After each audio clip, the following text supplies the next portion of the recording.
This week on Dig Me Out. At water was on the corner, turning tricks, clutching the failed box set of his heartfelt blues licks. He said, I think I like the ghetto better when it was. With your hosts, Jason Ziak and Tim Minichi. Jay, we're back again with another episode thanks to our Dig Me Out Union on Patreon. You can help us make the next episode happen by joining us at dmounion.com or digmeoutunion.com. And Jay, it's a special episode. Very special episode. I'm doing like sparkles. Yes. The more you know. This is our first interview episode of 2023. Welcome back, Chip Midnight. How are you? Happy to be here. Excellent. I'm doing good. Happy to be here. And I'll tell you. Well, let me tell you, before we even jump into this, I'll tell you that I don't know if I'm going to sustain my interviews the way that I've started off the year, but I have a number of interviews done or set up for Dig Me Out. So get Excellent. ready. Well, they're like little candies, little surprise candies that you just kind of find. Oh, look at that. I didn't realize that was there. Or it's like when you stick something in your desk and then you open the drawer, like, oh, I forgot there was a Reese's cup in there. Isn't that nice? It's a nice little surprise. So, why don't you share with Jay and I and our audience the first interview of 2023? Who was it with? Yeah, so this was a good one. This is with Chad Clark, Ryan Nelson, and Erin Nelson. And if those names don't ring a bell, Chad was one of the founding members and lead singer of a band in the 90s called Smart Went Crazy. They put out 2 albums and an EP. I'm not sure if the EP came out on Dischord, but the 2 albums, the 2 full lengths, came out on Dischord. The band broke up towards the end of the 90s. Chad and one of the other members, I can't remember who it was, Abram, I think, the bass player, went on to form a band called Beauty Pill in the very early 2000s. Ryan Nelson was a member of Beauty Pill in the early 2000s. His wife, Erin, is now a singer in Beauty Pill, but she has just recently joined in the last few years. So the interview is pretty interesting. It covers the 90s and Smart Went Crazy. It covers the early 2000s, Ryan's time in the band, and which is sort of leading into an album that Beauty Pill just put out on vinyl for the first time. It's not a reissue because I don't think it ever came out on vinyl, but it's a combination of their the first Beauty Pill album, Unsustainable Lifestyle, and You Are Right to Be Afraid EP. So the early days of Beauty Pill compiled along with some demos and some B-sides and stuff for a 2-album collection. Like I said, Erin joined. I feel bad. Erin didn't have a ton to talk about because we were sort of stuck in the past. So she does weigh in a little bit early in the interview, but for the most part, it's Chad and Ryan. Another thing I'll mention too is it's pretty cool because, Chad has one view of those times and everything that happened, and he brought Ryan along to kind of fill in, not the blanks, but fill in maybe from a different perspective. The early 2000s were not necessarily a great time for Beauty Pill when it came to critics, particularly Pitchfork. Chad mentions a few times. You'll hear some of the stories about how Pitchfork maybe didn't love Beauty Pill's first record and it caused some things. Sorry, one other thing I'll say is that it is pretty cool. There was various times in the interview where I was just sort of the fly on the wall. So Ryan's not in Beauty Pill anymore. He and obviously his wife and Chad are in a band together, but it was cool for me to sit back and let Ryan ask Chad questions and Chad answer Ryan. Like I said, I just sort of sat back and let the two of them sort of catch up. It was pretty cool. Nice. Interesting. That sounds fun. And if people are wondering about like their sort of where they were, do you guys know Smart? I was going to say they were in the Discord kind of community with Chad produced bands by or worked with in the production end, engineering and stuff with like Dismemberment Plan and Jawbox Burning Airlines, or not Jawbox, but Burning Airlines. He's also got production credits on a lot of stuff, so people might recognize that name. There's also the Chad Clark that starts with a T, or is it Chad Blake? There's the one guy who produces like the Soul Coughing records and stuff. There's a different Chad. Oh yeah, but he has a T at the beginning. I've never understood that. I don't know. Maybe it's like his first name is actually like Todd, and he just stuck it on his middle name Chad or something like that. I don't know. Anyway, but yeah, that's that whole DC scene. Let me add what they were coming out of. Two quick things. Yep, and that's where Chad still is today. Two quick things. I would say follow Beauty Pill on Twitter, Instagram. I don't do Facebook, so I'm assuming there's a Facebook presence, but Chad tweets quite a bit, and he's very open and honest about his music, his life. He's been very open. He has mentioned in the press, and maybe before I started recording the interview, he is on his third heart. So if you follow along on Twitter, you'll kind of learn about what's going on in his life in terms of his health. He was a recipient of a heart transplant in the last year or so. So, like I said, he's very honest and very blunt about every part of his life. So that is worth noting. And you can follow him on. He's a great person to follow. All right. Well, let's get to it. Here is Chip's interview with Chad Clark of Smart Went Crazy and Beauty Pill, along with Erin and Ryan Nelson. Thanks, Chip. Yep. And the new dance craze is the same as the old one, the unsustainable lifestyle. There's only so much oxygen. There's only so much oxygen. There's only so much oxygen. There's only so much oxygen left in the room.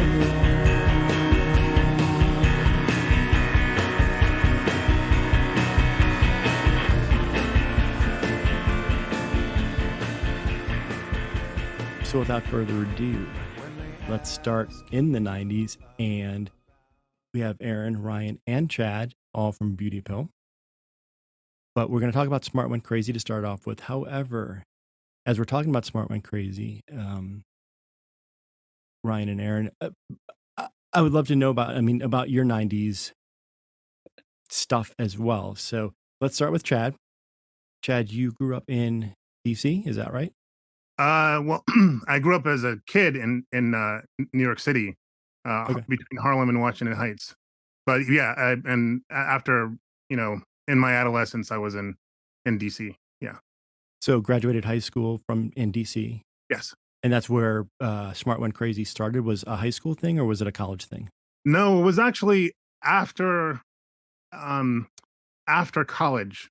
I started Smart Went Crazy after college. Okay. I believe. Yeah.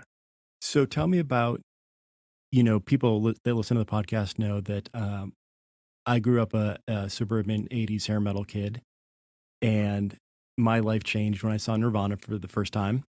And literally, I stopped listening to 80s hair metal and disavowed all that music for a good 10 years, and then came back to it eventually. You gave it up after you saw Nirvana? Not because you heard Nirvana? Was it because you saw them? Oh, no. Well, no. So my story is that I saw Bret Michaels of Poison do a show in Columbus, Ohio, at a venue that holds about 1,800, and it was a solo show. And this was 1991, there was probably 800 people there. And I'd heard Nevermind, but it was right after Nevermind came out. So I went to see that show, and 2 nights later I saw Nirvana. Yeah. And it was all in that same sort of time period of hearing Nevermind, but then also going from Bret Michaels and Poison, and that stuff was on its way down, and then just being completely energized and like it seems so cliche because so many artists or people I talk to say that Nirvana kind of changed their lives as well. I mean, it's legit. It's a legit story. I have not. I don't know that I've met. I think you're the first person I've met that has that exact narrative, which I've heard is the Nirvana. It's the Nirvana. Like it came and changed. And so, to what extent did you? What aspects of metal did you feel like you were disavowing because of Nirvana? The big hair, the leather pants, the lipstick, The the style, the sex, style. drugs, and rock and roll stuff. Yeah, you're interviewing me here as a as an Yeah, 80s yeah. kid. As an 80s kid, it was like I said, an 80s suburban kid who listened to the FM radio. It was about the image, although, I don't know what it was. I certainly didn't have big hair or anything, but it was about the When I think image of- and the party style. And then to see these guys in flannel shirts and boots, and like they, as far as I knew, they didn't have fake names, and there wasn't a Ricky Rocket or a Nikki Sixx. There was Kurt Cobain, which like is kind of as uncool as you could be, probably. Interesting. But it was like for me, it was a little Yeah, bit of like the common yeah. man. The authenticity, the non showbiz aspect. Absolutely. What about sexism? What about hedonism? Like, was that part of the thing for you? That's such a hard question. Yeah, I was just say no. I'm curious. Yes. I'm curious. No, because Nirvana, from a certain standpoint, is a band with loud guitar, and he's into bands with loud guitar. I'm curious what strikes you, what makes you go, I'm throwing away all that other stuff. You know what I mean? Like, that's interesting to me. No, yeah, no, that's a good question. It makes sense.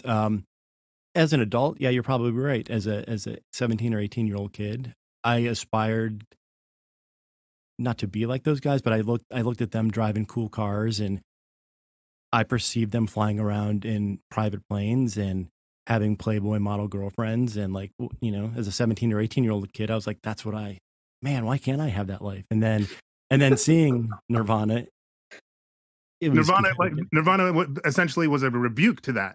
They were like my next door neighbors. And I like that. I was like, wow, these guys, like I could be in class with these guys at Ohio State University. I mean, these guys look like me, and it was a lot different, and it made more sense. Like it brought it. No longer was it guys on big stages and big productions and big lights. It was these guys in a sweaty club, and that spoke to me, I guess. It felt closer, more intimate, more accessible. Yeah. I can relate to this because I like that was the appeal of punk. I had a metal thing too. Yeah. It wasn't like probably a little bit earlier than like I didn't go on the Poison route, but I was like a few years earlier with like the Quiet Riot route, Judas Priest, that kind of thing. But my intro to punk was like seeing somebody after going to the 930 Club, seeing somebody and realizing I could actually go up to them and say hello, was crazy to me, because before that it was like going to see Van Halen and just being, just seeing them in the distance. So actually having people be approachable is certainly part of the appeal. Oh, absolutely. Yeah. So I'm trying to think. Like I remember trading tapes with a friend in high school. I had Guns N' Roses' Appetite for Destruction, and I dubbed a copy, and she dubbed me a Black Flag tape. And I brought the Black Flag tape home, and I hated it. Mm-hmm. And she ended up liking Guns N' Roses, but it took me, maybe it's because you were going to the 930 Club when you were high school, early college. For me, it was the earliest high school, like freshman. Yeah. Did you have like siblings or friends that were into that kind of music? My story is a little bit strange. I got into my brother and I. My brother's 3 years older than me, and we were very close. And my brother and I went to. We were both into classic rock, and we were both into. We were into whatever our version of contemporary metal was, like hard rock. And my brother was learning guitar, and you have all these guitar icons. I was playing drums, and then and we were just we were really into Van Halen and Judas Priest and things like that. I was really intrigued by punk, but I was scared of it.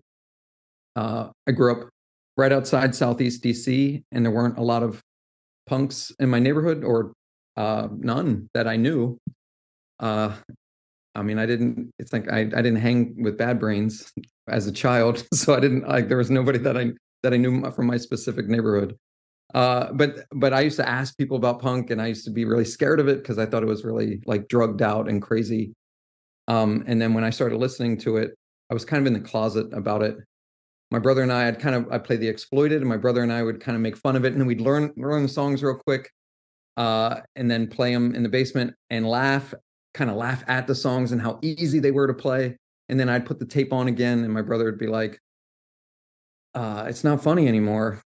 And I was like, "All right, I'm pretty into this." It was like the more I'd listened to it, the more I was like into it. So I asked him to take me to a show. I saw 7 Seconds at the 930 Club, and he took me to my first show because he was older and he could drive. And I didn't think he was into it. I just thought he was just being a nice older brother. And then, but that was, I went up to Kevin Seconds after the show and said, "Oh my God, you guys are great." And he looked at a 14-year-old baby at the show, and he looked at me and went, I said, "You guys are great." And he looked at me and went, "Hey man, you are too." It was like the nicest thing. Anyway, and then I went down into 930's dungeon to buy a shirt. They said this downstairs area to buy a shirt, like this Walk Together, Rock Together shirt. And I saw my brother was like 2 people ahead of me in line buying a shirt. And then we were both into it. You know what I mean? But Oh yeah. but technically dragging him to that show is what got him into it. But it really, I relate to the whole accessibility, stuff about it. There were for me, there were some, not really crossovers, but, I did like Suicidal Tendencies, but I probably liked them right when they got into their metal phase and not really early on, not to join the army stuff. And then my very first interview, the first interview I ever did, 1991, college student at Ohio State, and I interviewed Joey Ramone. Yeah, I've And heard so of it. that was a little bit of a crossover too, right? Like that wasn't hair metal. That was like guys in Skid Row were wearing Ramones t-shirts, and Guns N' Roses were. So it was cool, That's and then incredible that you met Joey Ramone. He's an icon. It was a phone interview, and very, like, I dreamed of going to college to become a writer for, again, at the time I didn't know Rolling Stone was like the epitome. Like, I want to write for Rolling Stone. And so I'm going to go and I'm going to do journalism major and write for Rolling Stone. And so I got Joey Ramone's home phone number, and I called him, and the very first thing he says to me is, "Hey, how are the wife and kids?" And like, I froze. I'm like, are you expecting somebody else? Like, I don't have a wife and kid. Like, I was so nervous that I'd called the wrong number, or that he thought I was somebody more important than I was. And when I told him that I didn't have That's a when wife you and make up kids, wife and kids. yeah. Well, he started laughing. He's like, "Nah, that's an icebreaker question. What do you got for me?" And again, first interview, I'm like, "So how did you decide on the Ramones?" Like, I ask every single stupid first timer question that I'm so embarrassed that I ask him those questions. And he answered it as if it was the first time he'd ever heard it. And we talked for like an hour, and he was so nice about it. And yeah, That's like, the way to be. Yeah. Yeah. Honestly, if that had been a bad interview, I probably wouldn't be talking to you tonight. I probably would have quit at that point and found another. I never wrote for Rolling Stone. It did not become a career path, but I would have probably just given up after that. That's such a great story. Yeah. That's fantastic. Incredible. But again, in 2023, Chip would have never thought that I should have held on to a cassette tape of 1991 interview with Joey Ramone, because I was a cheap college student who needed to just reuse tapes over and over. So I have a tape that says Joey Ramone on it, and when I put it in, it's definitely not Joey. I don't know what the band is, but it's not Joey Ramone. So. Oh no! No, it's like a Smashing Pumpkins record. Yeah. Oh, it's truly worthless. Yes. All right, Chad. So what about you? What were your high school listening habits, and how did you get into the kind of punk rock scene? And if you got into the punk rock scene, I'm not even sure that you did. Shit.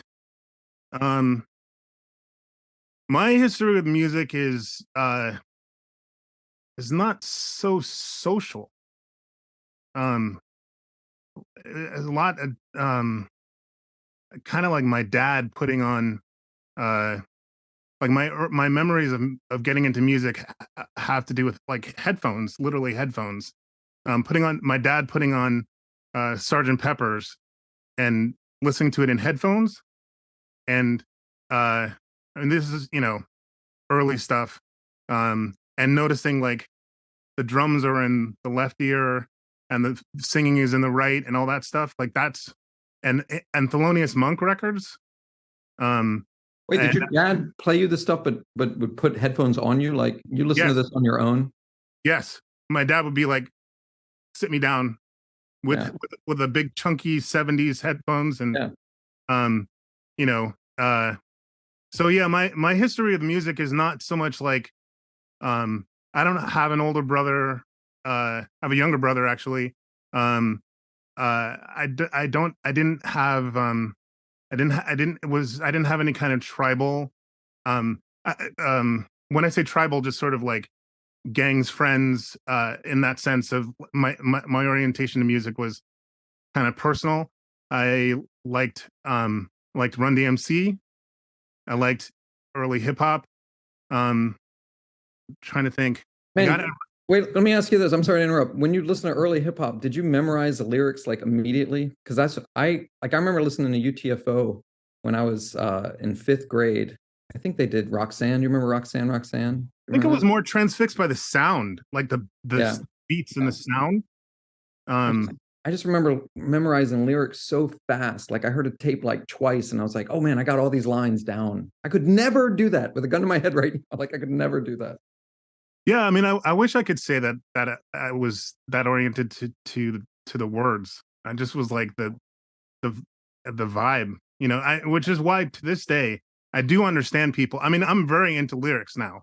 I feel like that's pretty self-evident, and I totally forgive people who tell me, yeah, lyrics aren't a big thing for me. I just go and I feel the vibe, and I feel like I'm sympathetic to that, because that actually is my initial orientation to music, was like the world, the world building aspect of hip hop. Still to this day, I mean, it's the thing that I think it's more obvious to people, first of all, because it's a dominant cultural force at this point. Hip hop directs everything, including country music. You know what I mean? Hip hop determines so much of the world, the way the world moves, and it's hip hop is shaped so many things.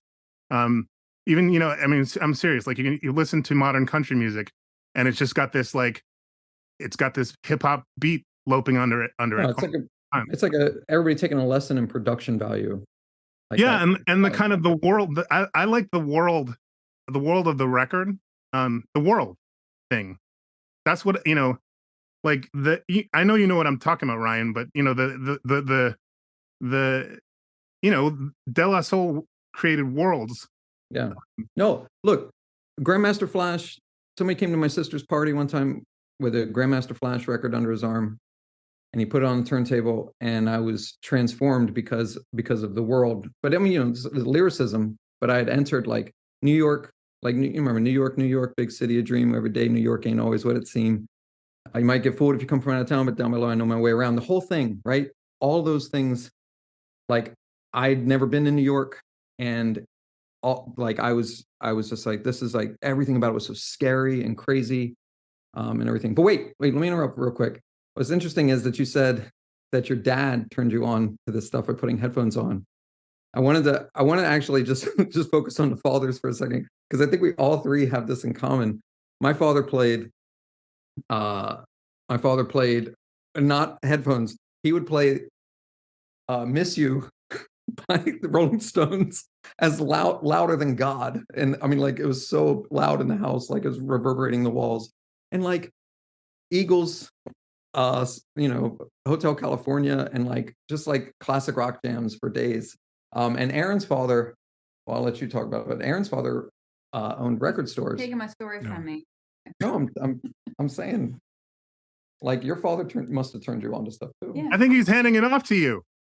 No, okay. I didn't know if we had segued from Chad or not, but no, my story is a little different. I'm a little younger than you all. So for me, I I grew up in record stores, and my dad owned record stores and was super supportive in me exploring new music. We would get a subscription to Rolling Stone and Spin. It would come in the mailbox every month or however often it came. And the first thing I did was go to the back page to see what was on the college charts. I could care less about anything else because at some point I discovered that there was more music beyond the radio and what I was hearing in the radio. And I grew up in very, very, very rural Virginia. There were maybe 4 other kids that had any interest in the same music that I had. And even I was going, at the time I thought like, I'm going way off the grid. Like my friends don't even have no idea what I'm finding and discovering. And so for me, that was finding everything from Camper Van Beethoven to My Bloody Valentine to it's how I discovered Fugazi, and then I would go to the record stores and go through the bins on the weekends and come home with something new. And then very, very quickly, but I don't even remember how this happened. I started going to shows. And so the closest city to where I grew up was in Richmond. So I grew up going to shows in Richmond, Virginia, and sort of throwing myself into that underground punk scene or, whatever was happening there. And I was around, going to shows when I was 13, 14. And somehow, for some reason, my parents let me go. And, a car full of kids going to the show. And that was really the launching off point for me, was just really closing myself in, like all of us as kids, locking myself into my bedroom and listening to this new music that I found. And, but you had the really cool thing with like your dad had a record store. And then if you found out about a Cure, like something from the Cure that was like an import, your father would. Oh, no, he would totally support, remember Rhino? Remember Rhino? Like catalog? Oh, yeah. Yeah. So like my dad would bring me that, and I would go through with a highlighter and highlight the stuff that I wanted and put little asterisks next to it and figure out ways that I was going to save my money or like what was, and then try to figure out, there was always a code, right? There was some code for like what was vinyl and what was or tape, right? Or, and then what was bootleg or something. And like, so yeah, I accrued like specifically the Cure because I was obsessed with the Cure. That's something that Chad and I have found a common love of.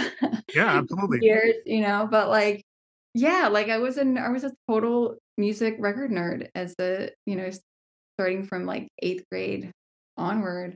That was deep in the 90s.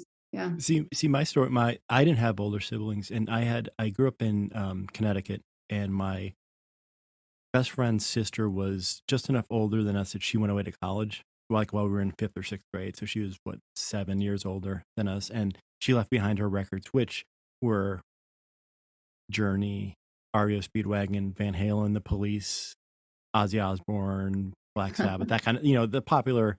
But that was like the whole new world to us. Like I distinctly remember sneaking into her room. I mean, we weren't really sneaking because she wasn't there, but we were sneaking into her room and going through her records. And so that was where my like love of music started. My parents were not big music people. We had the thing I remember that both my parents had in their cars, and it was like almost permanently cemented in, was Alan Parsons' Project Eye in the Sky cassette. Oh yeah. They both had. We had 2 copies of it in the Midnight household, and that's production value. But that's a kind of like I got it for $1 out of a vinyl bin not too long ago and put it on, and like what you're saying, I can remember every single word to every single song because we listened to it 40 years ago so much that it's ingrained. I'll never forget those words to those songs. That's your Grandmaster Flash.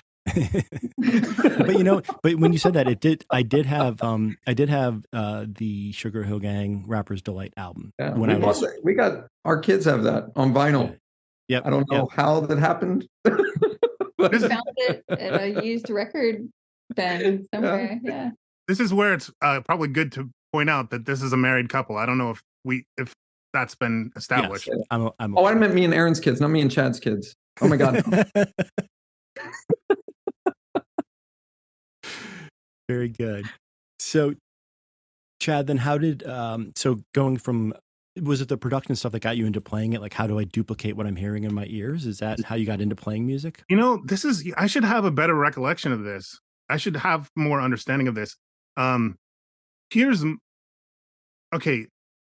thing that my entry to music kind of happened because I wrote poetry.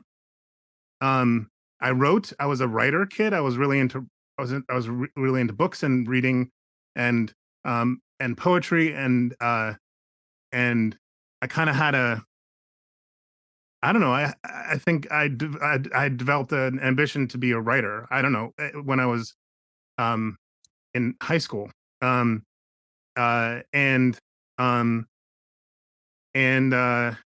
went to a writers camp, actually, which is the. Did you know that, Ryan? Yeah. Oh, you mentioned it before. Yeah. I think this was the time when you used to carry around the complete works of Shakespeare under your arm. I did carry around the complete works of Shakespeare. No, that's a little bit later. That is actually a little bit later. No, wait, that's actually earlier.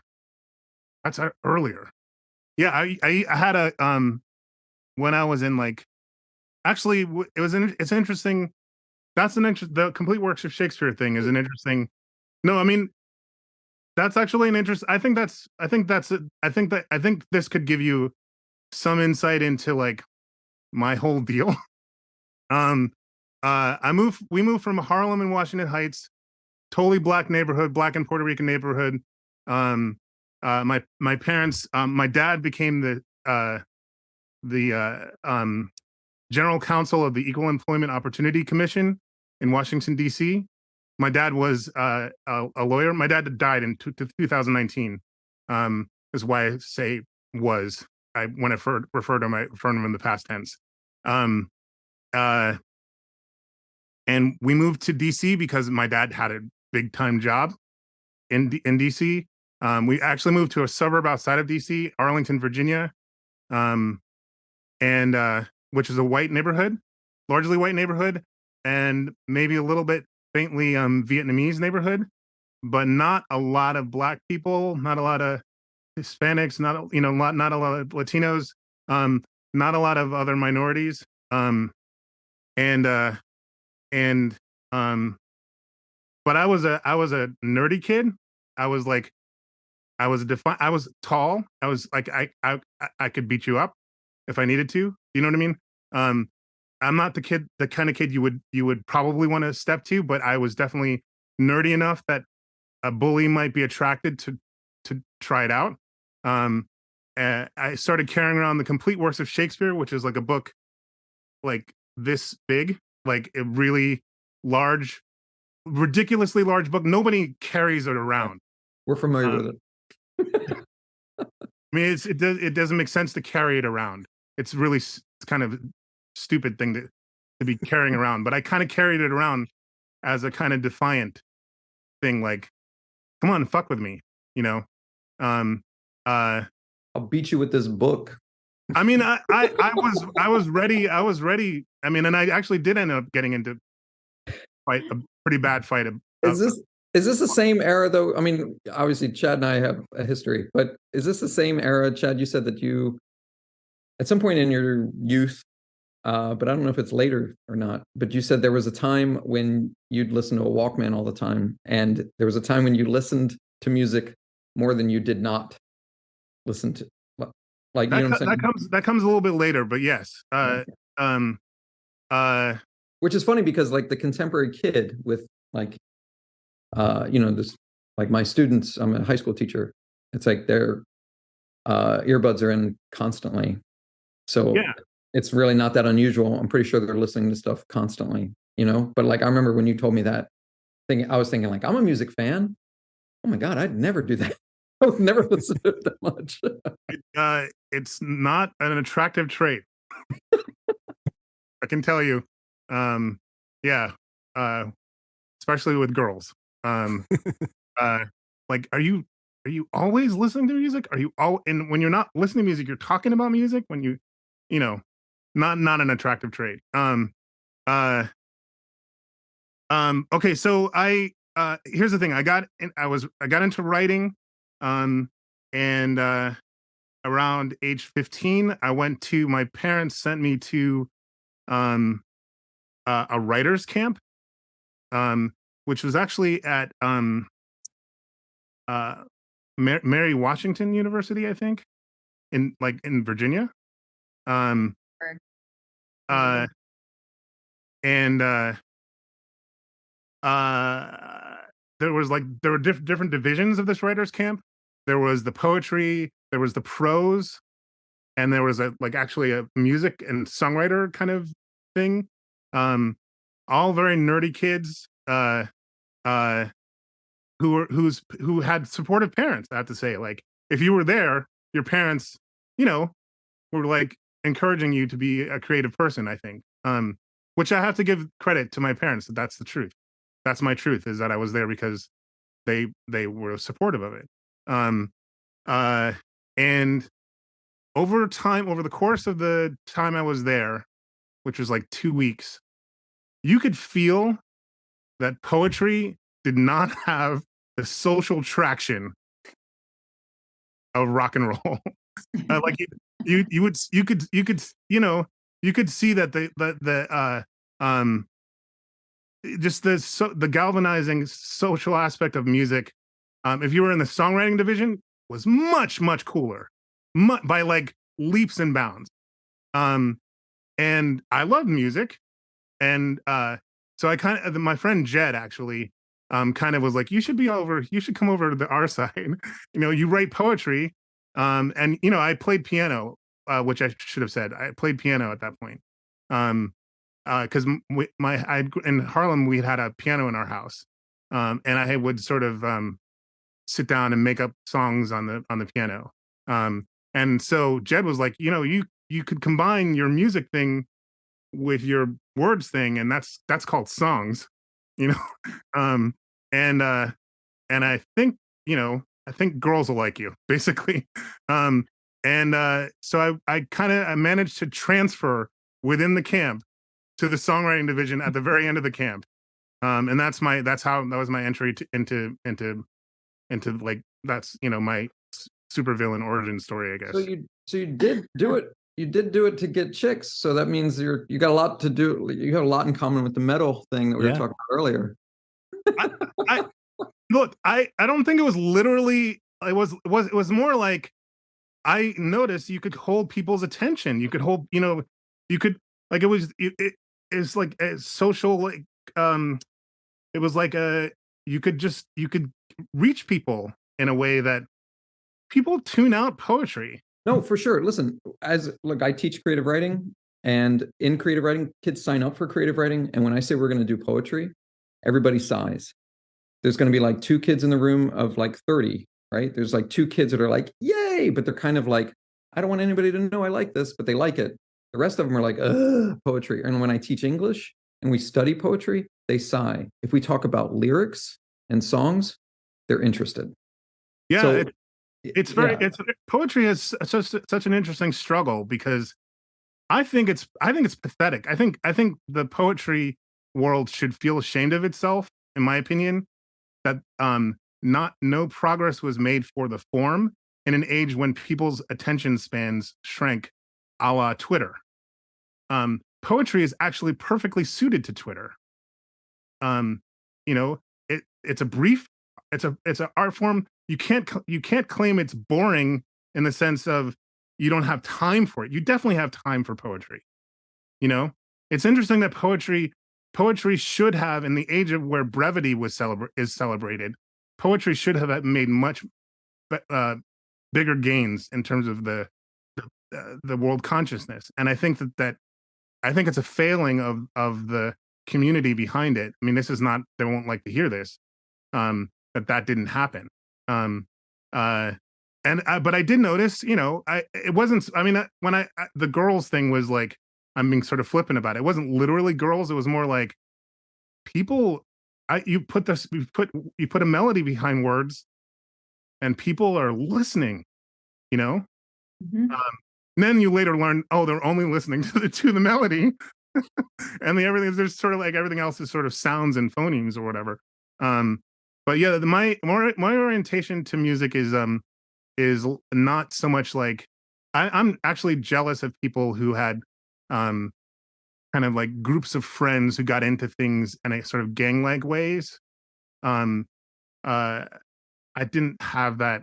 I don't have that background, you know.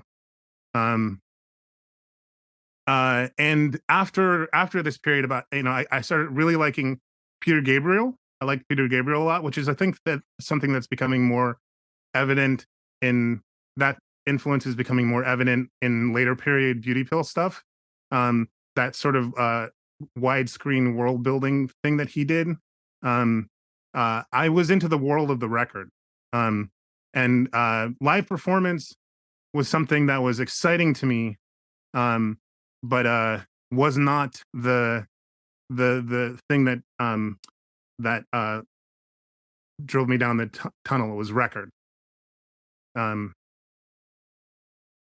Yeah, I yeah, think that's I'm trying to remember. That was sort of my, yeah, I was not going to punk rock shows when I was 13. My first concert was, I had to beg my mom because I didn't have like older friends. And so like I was 14 or 15, I couldn't drive myself. And so the compromise we made is she took me to see Huey Lewis and the News on the sports tour because that was about, you know, Solid.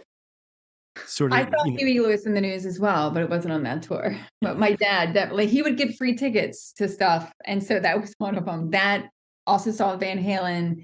But yeah, it was always, anyway. Huey yeah. Lewis Oh, in the- yeah. So that was my intro. And then somebody moved in next door who had a driver's license. And so I went and saw Aerosmith and Ted Nugent was my second concert. So that was when it all started was, And Amazing. this has nothing to do with anything, but the News as a backing band name is so good. Just like it's just Chad saying no. No, it's just News is just a single. You saying no? Why not? no, it's terrible. I love that it is shorter than Huey Lewis's name. It's Huey Lewis has more syllables and then it's just the News. It's solid. So can I take it then, Chad, that like your dream necessarily wasn't to become a rock star. It was to put the music to your poetry and create something as opposed to being on the cover of Rolling Stone? Yeah, I would have to say that I it's funny because I ended up being the lead singer of Smart Went Crazy, which is the band that I had in the 90s. I didn't want to be the lead singer. I had this idea that I would I think that we were even actively looking for a lead singer for a little while. Um I don't remember. But I don't have a I'm tall, I have to say. I'm 6'4", and it's not hard for me to get attention physically. You know, like if I walk in a room, people tend to look over my way just in terms of physical presence. So I don't have a. I think there are a lot like I don't. How tall is Iggy Pop? Does anyone know? Mm-mm. Is he tall or is he a short guy? Or like Prince, for example. Prince being an amazing example of a short guy who absolutely cultivated this amazing art of holding everyone's attention and making sure that you were caught in his spell. And I think that is a very high art. The Mick Jagger, Prince, Iggy Pop. I'm trying to think of other like amazing magnetic. I mean, I respect the art of the front person. I really do. And I think it's something that everyone does it differently. And but it's an art unto itself. Was not the one that I expected to. I kind of always wanted to be a little bit of the wizard behind the curtain kind of thing. I wanted to write songs, and I definitely wanted to write lyrics. Um, but I didn't really want to be the lead singer. I ended up being the lead singer of Smart and Crazy, and I have it as a I have a particular sounding singing voice, and which is different from my speaking voice. And I kind of got used to it. And I found that I kind of enjoyed singing. Sometimes, not all the time. A lot of times I was frustrated with my own voice, limitations of my voice. But I never really like loved the front person thing. And when Smart Went Crazy was over, and also I didn't love the in Smart Went Crazy, I did not love the attention. Smart Went Crazy wrote a lot of songs that were allegorical, sometimes about my own personal life, sometimes it was fictional. But in the world that we were in, there was a lot of kind of speculation about me and my personal life, which would come up in interviews and stuff because people were interpreting the songs a certain kind of way, and I didn't really love that kind of spotlight. So when Smart Went Crazy ended, and a few years later decided to start Beauty Pill, I wanted to create a different structure, and my initial idea was that I would sing some songs, because they were written for my voice or whatever. But my initial idea was that I wanted eventually to not sing at all. That was my secret plan, was like, eventually all the songs will go to the other singer. Beauty Pill started with two singers, myself and Joanne Goal. And she has a great voice, and she's, it's kind of, she's not a rock star now, but I saw in her this, I felt like she had the ability, she could become one. She's one of those people who is just charismatic in a very special kind of way. And as I said, I respect the art of charisma, but Beauty Pill was set up. My idea of Beauty Pill was that it would be my voice and a woman's voice, and it would and the songs were not gender specific, or the songs could be androgynous, and almost sort of like a socialist idea of like the voice is the every person voice. I didn't realize at the time how eccentric we sounded. Like now I understand. It's a little bit, it's a tricky thing because I hear now the musical connections between Smart Went Crazy and Beauty Pill. But when you're inside of it, I didn't understand how people really literally thought Beauty Pill was just Smart Went Crazy with a different name. And that's not the case at all.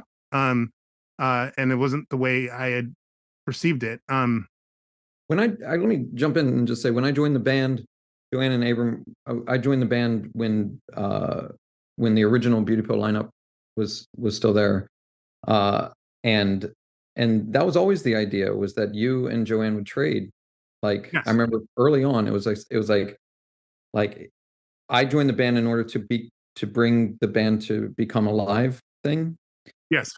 And in conversation was always like, Joanne might sing this song, Chad might sing this song. And then part of the appeal, I still like the idea, but part of the appeal was like, you go to a Beauty Pill show, you don't know who's going to sing what, yes. And it's like, and you just like, if you're into it, you just accept it. It's like, no, that's the vibe. That's the thing that's happening. And we even, it wasn't just with Joanne when Rachel joined eventually, that was still the conversation. We never really got there ever. We never really got there, but it was something that I really thought, I'm glad you bring this up. It's something that I really thought would be genuinely innovative. There are two singer bands, the Beatles. If you not, I guess I've heard of them. Or Tribe Called Quest or Run DMC, or but you don't really hear like Fleetwood Mac, which is actually a 3-singer band. You don't really hear people trading roles so much. You know, I don't think there are any recordings of John Lennon singing Yesterday, or, you know, like, I think that there's the song generally resides with a particular singer in a particular way. Even for Fugazi, who's another 2-singer band.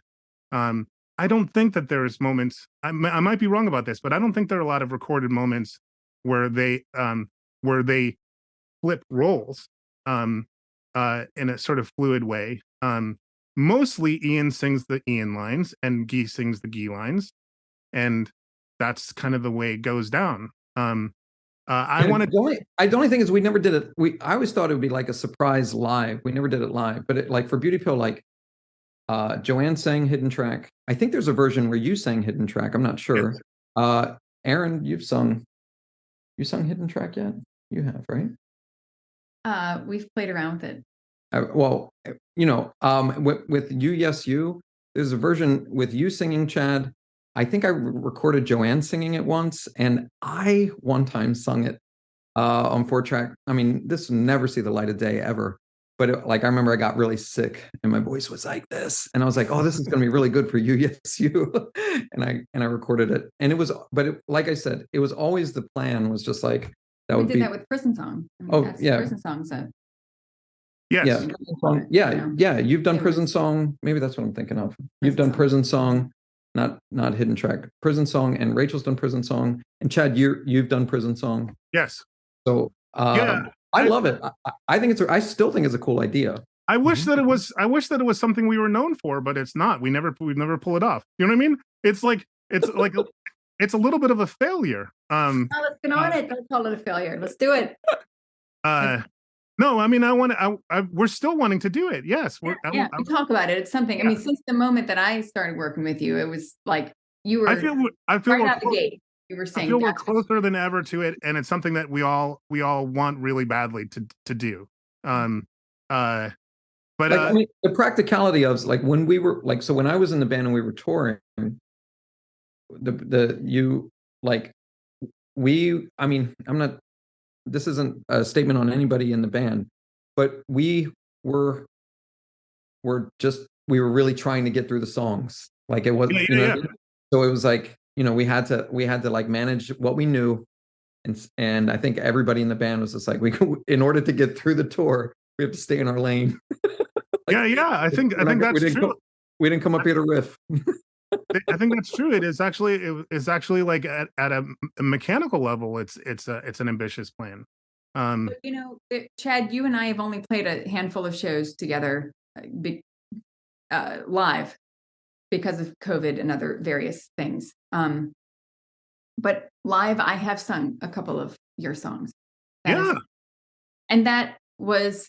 I love it. I don't know what the audience made of it, but it seemed natural, like that's how we rehearse them, you know. And because I wasn't on the original recording, it didn't seem. I personally think it's thrilling, and I would love to. And I literally, I mean, in terms of touring, I want it to be something that people remember. Like, oh, she sang this song that he sings on the record, and vice versa, you know. And that it becomes a fluid thing. That was the ambition of a Beauty Pill, was sort of a futuristic, post-gender, or all gender, an almost socialist kind of thing. I have since come to understand how, again, like sort of eccentric and particular the music that we make sounds. I used to think that it was, I don't know, more. I now understand why people, why it seems very personal, like it seems like very personal music, and why people respond. I remember Ian MacKaye saying to me something like, you know, you're not going to be able to disappear. Like that's not going to work. Not going to work. People's eyes are always going to go to you, and that's just the way it is. And I didn't accept. I don't know.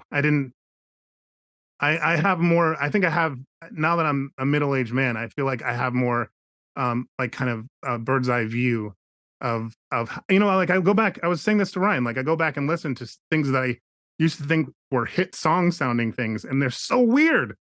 They're so weird.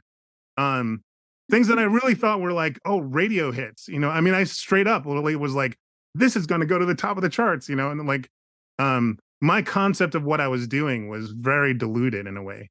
So I understand why people perceive it as very personal and eccentric music, and particularly locate it to me, and particularly draw this connection between Smart Went Crazy and Beauty Pill, which really, really used to irk me back in the day.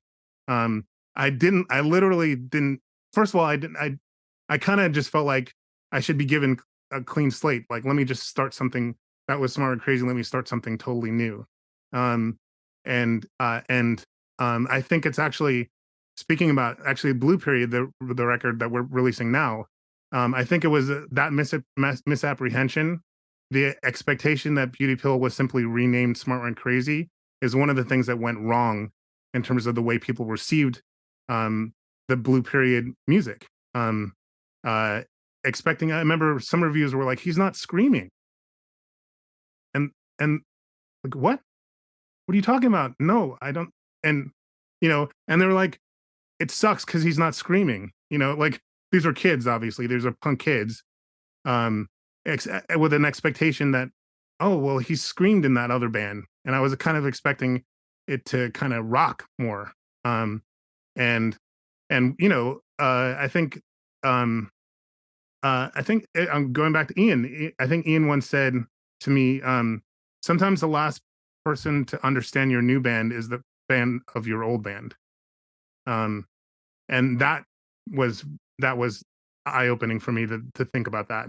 But it was not, the longtime fan is often not the fan that actually, grasps what you do. The longtime fan always believes that they are the real fan. I still have dudes coming up to me being like, I go way back, with your music.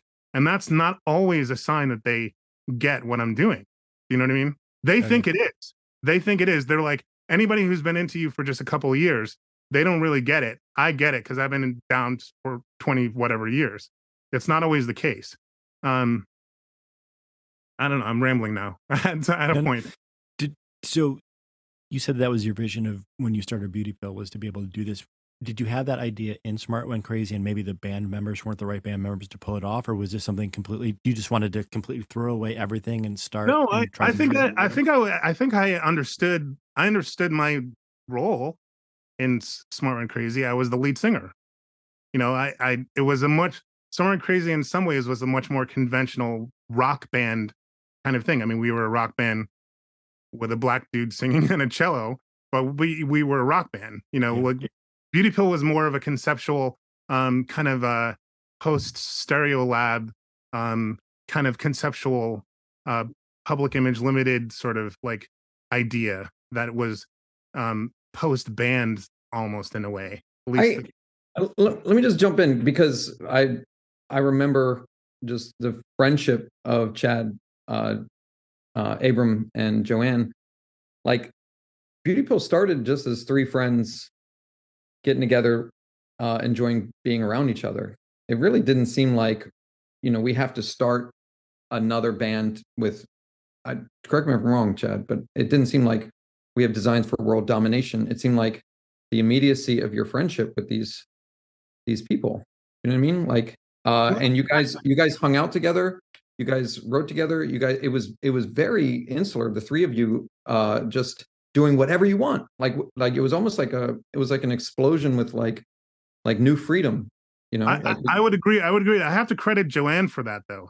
I have to credit Joanne for that because it initially started, honestly, Beauty Pill started in the Smart Went Crazy van as a discussion between me and Abram. Like like when we get out of this shit, that's how it started. And Abram and I had this real love and connection, and it was the foundational songwriting energy in Smart Went Crazy. I feel like that's safe to say.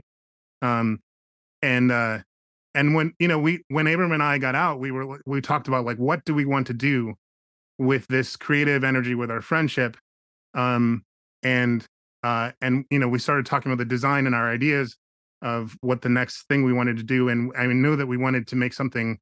Smart Red Crazy was a stormy band in a lot of ways, emotionally and externally. Like we made sort of stormy music, and Abram and I got excited about the idea of making pleasurable music.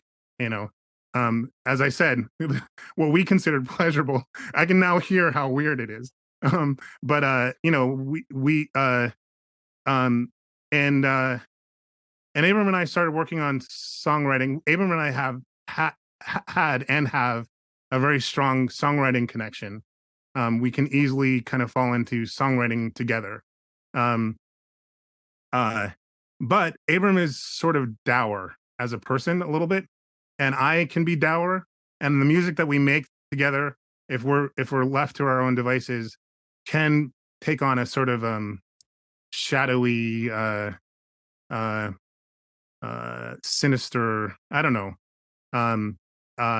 It's not as much fun as we want to be. And so we sought out Joanne, who we knew in high school, for her social energy, because Joanne injects fun into things, just having her around is fun. So I feel like Joanne's presence, and Joanne doesn't have any patience for kind of arty, obscure bullshit. And Joanne likes David Bowie and pop music and hit songs, and so Joanne injected this. If Joanne would get bored with something, we would discard it. She became this important figure in terms of, we wanted to engage her, we wanted to make something that was exciting for her.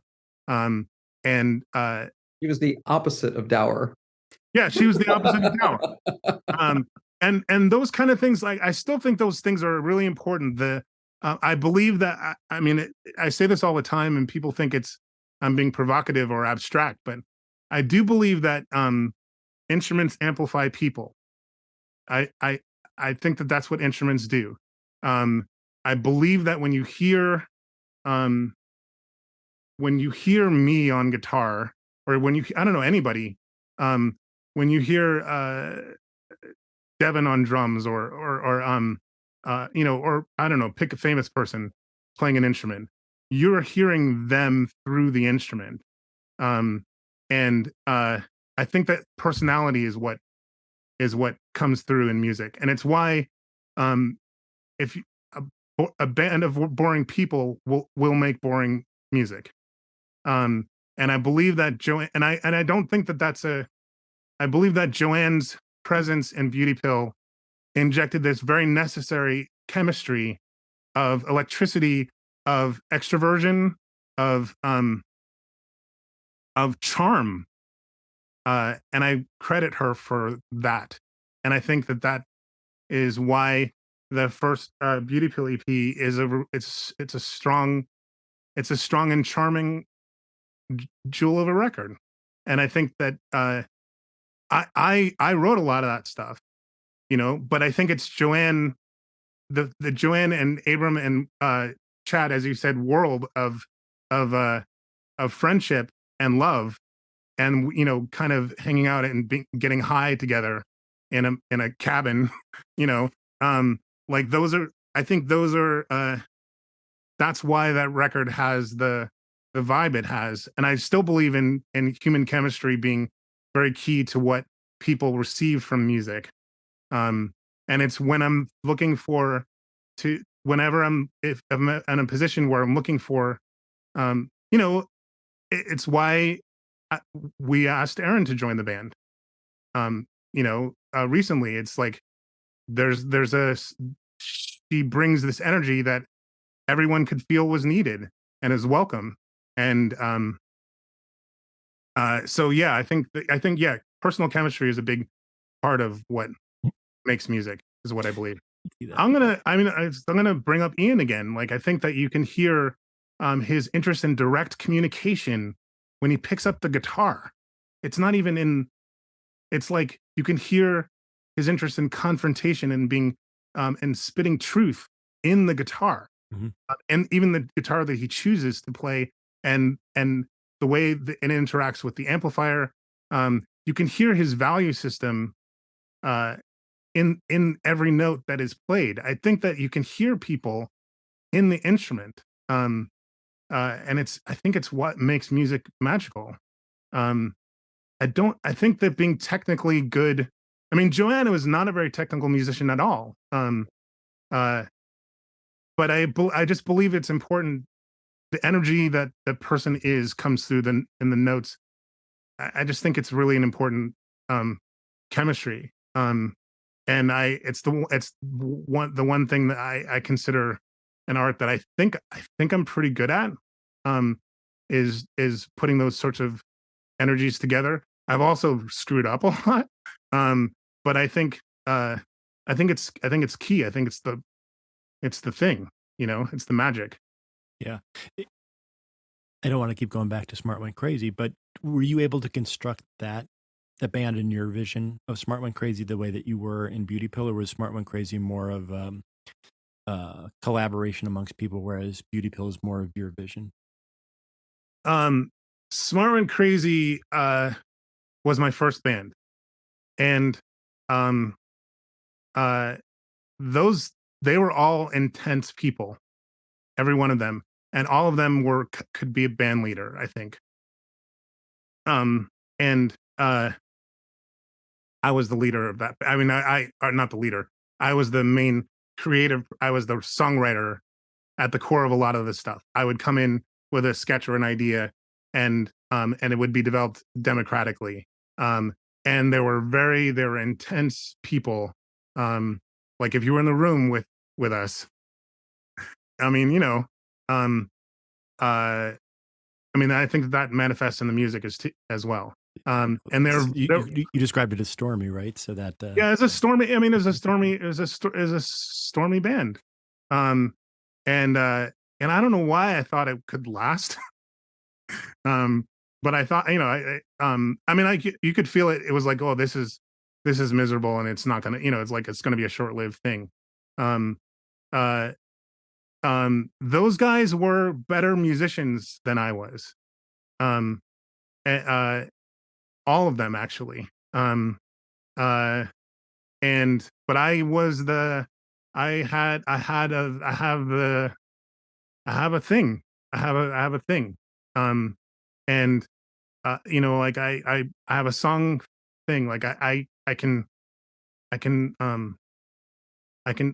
have a feel for song making, and I think that they respected that. I think there was some kind of almost resentment of that, or a competition around that, and it's not a I don't know. It was a band.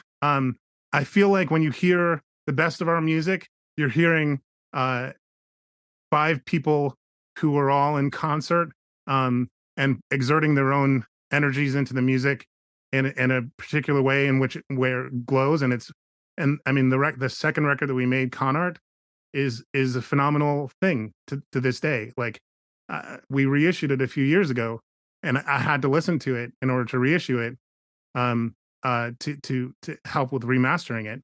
And it's astonishing to hear, and you can hear the ways that people interact, and you can hear the way Devin, who's the drummer, and Abram, who was the bassist, had this particular language together that was separate from me. You know what I mean? Like that was and Hilary in particular, you can hear Hilary Soldati was the cellist, and Hilary's cello in that band is closer to sort of Hendrix sort of stuff than the way people often use cello in rock music these days, which is often to signify this sort of regal or majestic, I don't know, important. I don't know.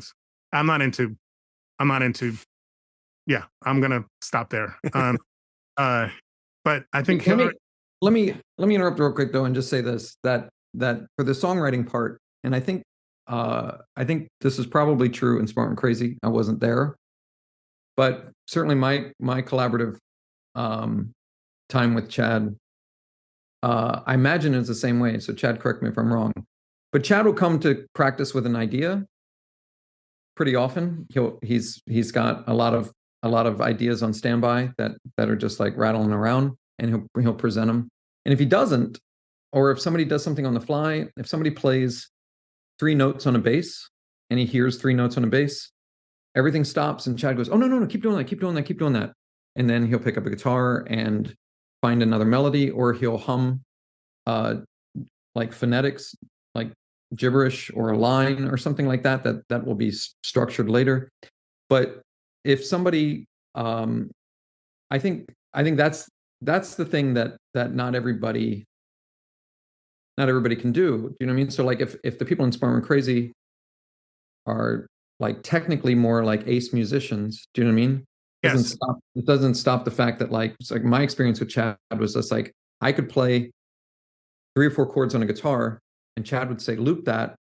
And then he would cascade, he'd be like cascading with other ideas. And then you're suddenly collaborating and developing something way more intricate. And it really, and it's not a boundaries thing. It's not, there's no need to delineate, there's no like kind of legalistic kind of like, oh, now, like, it's like it's a fluid thing. Like I'll give you, speaking about Smart and Crazy, I'll give you an example of a Smart and Crazy song, A Good Day, which is, I think, one of the best Smart and Crazy songs. I walked into practice and Abram was already doing this thing with playing the harmonics on the bass, which you hear at the top of the song. And Devin had created this really great drum part, and they were just sort of looping it. I don't think that they had a feel. I knew immediately this is an opening of something, but it needs to change almost immediately. Like it's an overture to something that where you'd have to immediately change after a few seconds. I don't think that they had the concept of that's what they were doing. I think they were just jamming, and that was, I think, that was the energy that I brought in, which is sort of like feeling the puzzle, what the structure could be, or where it could go, or that it had the potential to go somewhere. And the rest of the song is not me playing almost anything on any. I don't play any notes until I think the chorus. I play like one sort of curving guitar line. But for the most part, that is all not written by me. It is me structuring what they were doing, like saying, this is A, this is B, this is, kind of try this and then do this. And it was, none of it was written by me. I ended up making the words and the melody over it. But that's what a lot of bands do. Like, it's like, there's usually one person in a practice space that is the arranger. And it's essential because they're not only are they arranging this thing, they're also editing. You know what I mean? It's a puzzle to put together, and somebody has to speak up to say, oh no, this slams into this. This should go for 4, not 8. That should go for 16. You know what I mean? Like, and then you pull out the whiteboard and you start. Yeah, it's funny. I have not really had gotten to experience. I've wanted it really badly to experience. No, to experience that kind of thing as like a standard way of working. The idea that what you just said, like for us, Good Day was an unusual thing, because I had often come into the band with kind of hearing this stuff in my head already, and including hearing cello lines, which became a really sore point with me and Hilary. Honestly, I would be like, and you play this, and when I would say, and you play this, what I meant was, this is a starting point. I'm going to give you this melody to play. You can change it, but here's what I've written for you. You know what I mean? And not understanding, just because I'm a fucking weirdo, that is for some musicians, that's offensive. You don't tell me what to play. You know what I mean? I didn't understand that at the time. Yeah, but my experience was like with Joanne, I wasn't there for Cigarette Girl, but I know that Joanne just played a couple of notes on bass and it became Cigarette Girl. You know what I mean? Like looping that, it became a whole world of a song. For me, I don't even know what we did together, but I never played.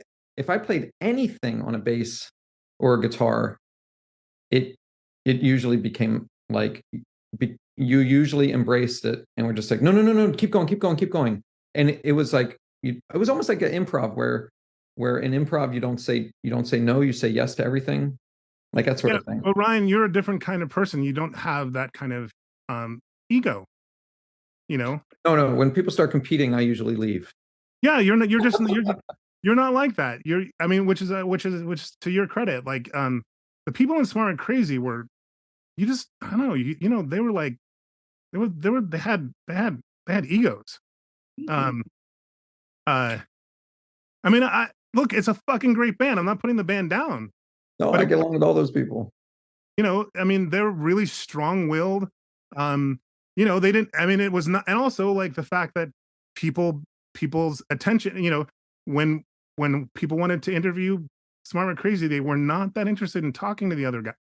You know, they weren't even just talking to Hilary, who was playing this very unusual instrument, and you know, of course, she felt it was sexist that people would sort of look past her, or you know, and always want to talk to me. And it was a source of you know, it was one of the things that undid us. I mean, I can recognize that now. I mean, I think even Devin would say that now. That imbalance, that weirdness. Also, my completely not understanding how bands normally work. You know, like I didn't know, you know, that you don't just walk into and go, here's your part, here's your part, here's your part. You know, I came up with this all last night in my head. And how for a great musician, they're just like, well, fuck off, you know? I thought you guys did got wrapped up in, not, which is not unusual for any band, but there's like an insular madness that happens when you tour. Yes. And my impression from, and you know, I was in Most Secret Method in the 90s. So, and we only played shows together back then. But my impression was that you got like the demise of the band came from touring and like. Oh, I don't know. I mean, Devin said it was weird from the fucking start, you know. You know, and then he was like, but then I mean, I was actually just talking to Devin last week about this. We had a beer and it was fucking great. We spent all night talking, and he was like, he said it was such a like weird sour you know, like energy. But then he's like, fuck the music, you know. He's like, I really understood that we were doing something really extraordinary. And I mean, that's not his words. I mean, that's me. You know, he said like, these people are weird, you know, but look at what we're doing, you know. And he was really fired up. He was really fired up about con art. And in fact, a lot of con art was in terms of production was me and Devin staying at the studio very, very late. And then me staying a little bit later, and then Devin, and then Devin coming in the next day and being like, "What the fuck did you do to the song?" Which is a whole other topic. There's actually two roads I want to take, and I'm going to go down one road first. So you talked about touring. So like what, like Smart Went Crazy's touring. Tell me about that. Like, what bands were you touring with, and were you doing coast to coast kind of stuff, or? We had a weird thing where we didn't really know, we weren't tapped into any kind of. Hilary Soldati was our booking person within the band, and we didn't tour with other bands for the most part. We played. I mean, notable shows that I remember, we played with Blonde Redhead. For a few shows, and that was fascinating. They were fascinating people.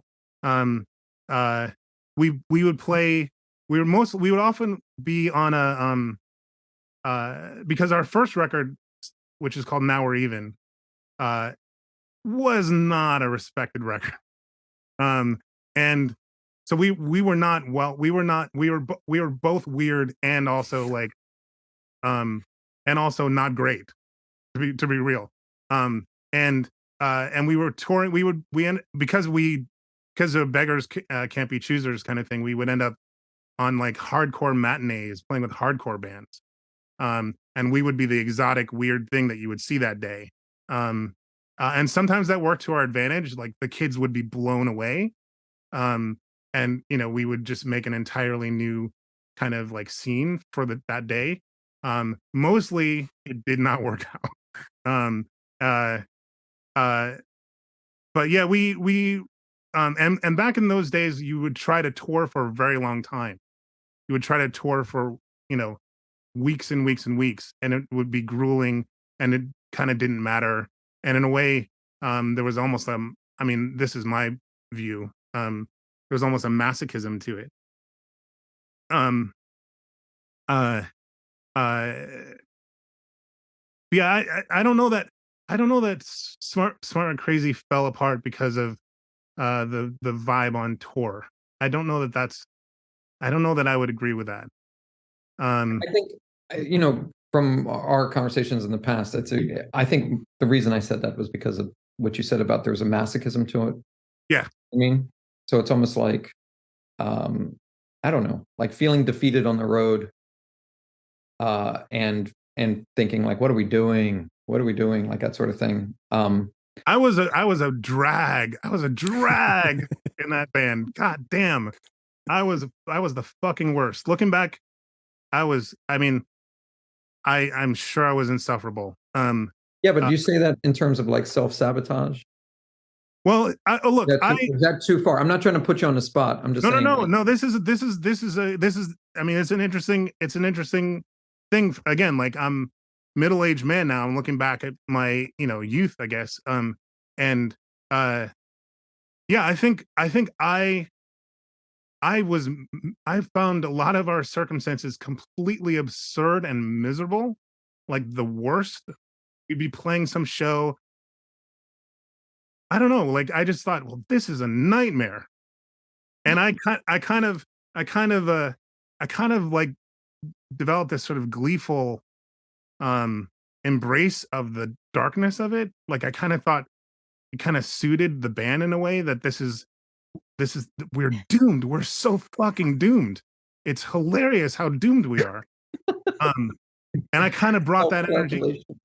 I brought that energy into the shows, I think, and that really, really alienated and pissed off, particularly Devin, who was younger and who was very signed on to the punk rock vision of life. And I would be like, this is the fucking worst. We're in like, I don't, Wait, remember what we did when I was in Beauty Pill though, when I was booking the tours, what I would always say when we'd enter a room, and it was that, but really, do you remember what we'd all end up saying? But I think do you remember I would come in and go, I booked this. Do you remember that? Yes. And it was somehow everybody really got into that. Like, well, see it almost soothed everybody. Like it was no, but that's the thing. The Beauty Pill was a bright. I mean, this is the thing I look at. Since talking about Blue Period, this is the thing that I really find that's really amazing about Blue Period is a stunning thing. I'm really, really proud of it. I really love it. And a lot of what I love about it is what you did with it. And I look at the there's a collage. Have you seen, Chip? Have you seen not the artwork? Okay. When the artwork has a surprise in it, I would say it's almost a breathtaking surprise when you first open it, because the cover has the cover portrait is a mysterious and melancholic or triumphant, depending on how you view it. Mysterious painting, sketch. It's in all blue tone, and the back cover is another mysterious and I would say distinctly melancholic kind of scenario. And the record looks kind of I don't know. I would say there's a melancholy to the out external presentation. I don't know if you would agree with that, Brian. Yeah. Um, Yeah. but when you open the record, there's this stunning collage of these candid photos of the band, and most of them are really fun. The band is smiling, having a good time, being friends, um, uh, being on an adventure together, and it's really positive and beautiful and goofy, and a little bit embarrassing, um, and but it's just wonderful. Uh, and when I look at that, I realize that energy that was not the Smart and Crazy energy. If you were to like if you were to do the same thing for Smart and Crazy, it'd be hilariously the opposite of that. I don't want to see it though. Yeah, I know. Then Lock that up for- no one ever will. But he says cheerfully. And it's I would buy that. I would buy that Smart and Crazy record. All just right. so you know. You can keep that desire. But yeah, so that's the thing about that period of Beauty Pill is that there was a positivity to even just there was a we're in this together kind of thing, which I forget. I forgot about it. I mean, I feel bad. I look at those pictures and I'm like, who the fuck? Who are these people? Because in my mind at the time, I was so focused on the idea of my disappointment of how the music was being received at that point, and feeling kind of like feeling despair internally. As much as I loved everyone in the band, I just was really down. You're talking about Beauty Pill, not Smart and Crazy. Oh yeah, I'm talking about Beauty Pill. I'm talking about the Blue period, the time that we were working in a band together.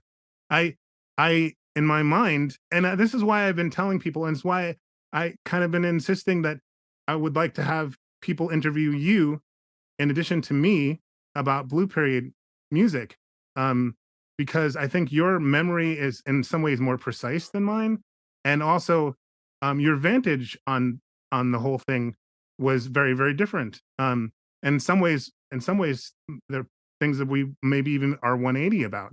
And I think that's interesting, Yeah, no, our thing was, I mean, I joke about it. I've always joked about it, and I don't know if you remember this, Chad, we must have talked about it at some point, but when we would tour, if I thought we were really good, I'd say, man, that was a good show. And Chad would often say, what? No, that was terrible. That we were awful. Like, and then if I had a really unbelievably off night and it was like the worst vibe ever, I would say to Chad after the show, like, that was rough. And Chad would go, no way, man, we were on. Like we were like it was. I mean, that's the beauty. That's the beauty. One night when we agreed, and we played in Boise. Very funny because Chad and I had made all three bandmates very angry at us. The two of us, we had a band fight. I don't even remember it, but it was, and the three of them were so mad at me and Chad, and we played that night, and we were really good.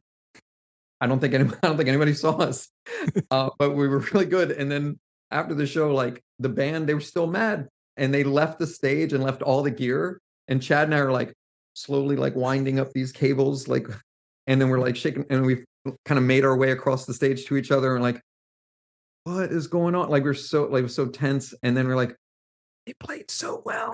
We're so happy. It was good. But we didn't fight. I gotta say though, we didn't fight on tour. You and I. No, we didn't. Yeah, We usually I agree with that. talk about music and talk about movies and pop culture references and make each other laugh. That was it. So you talked about, Ryan, you mentioned maybe like it was the touring of Smart Went Crazy that you think may have caused some issues, and then Chad, you talked about tinkering around with songs after everybody else had tinkered and you tinkered. That's one thing we haven't talked about is like you were also doing production and mixing and engineering stuff in the 90s and even through the 90s and into today, right? I mean, you have your name is listed on credits for some pretty great records. I think I have a knack for that. I've always had a knack for sound and the arranging thing. Again, going back to my dad putting headphones on me and noticing that the drums over here and the bass is over here and that kind of thing. And yeah, that was a lot of my orientation to music. And it's what I ended up doing professionally. Um, uh, and in fact, that was my introduction to Ryan. I think with Most Secret Method. And when we were playing shows before, we worked together in the studio. But yeah, that the recording and sound and production are like things that that kind of role comes naturally to me. It's interesting to me. Again, like I said, I just hung out with my bandmate Devin, um, who is in the current version of Beauty Pill and was in Smart and Crazy, and that in those years. And he talks about the fact that he would come in and hear. I would stay a little bit later. He would stay really late. The band would record.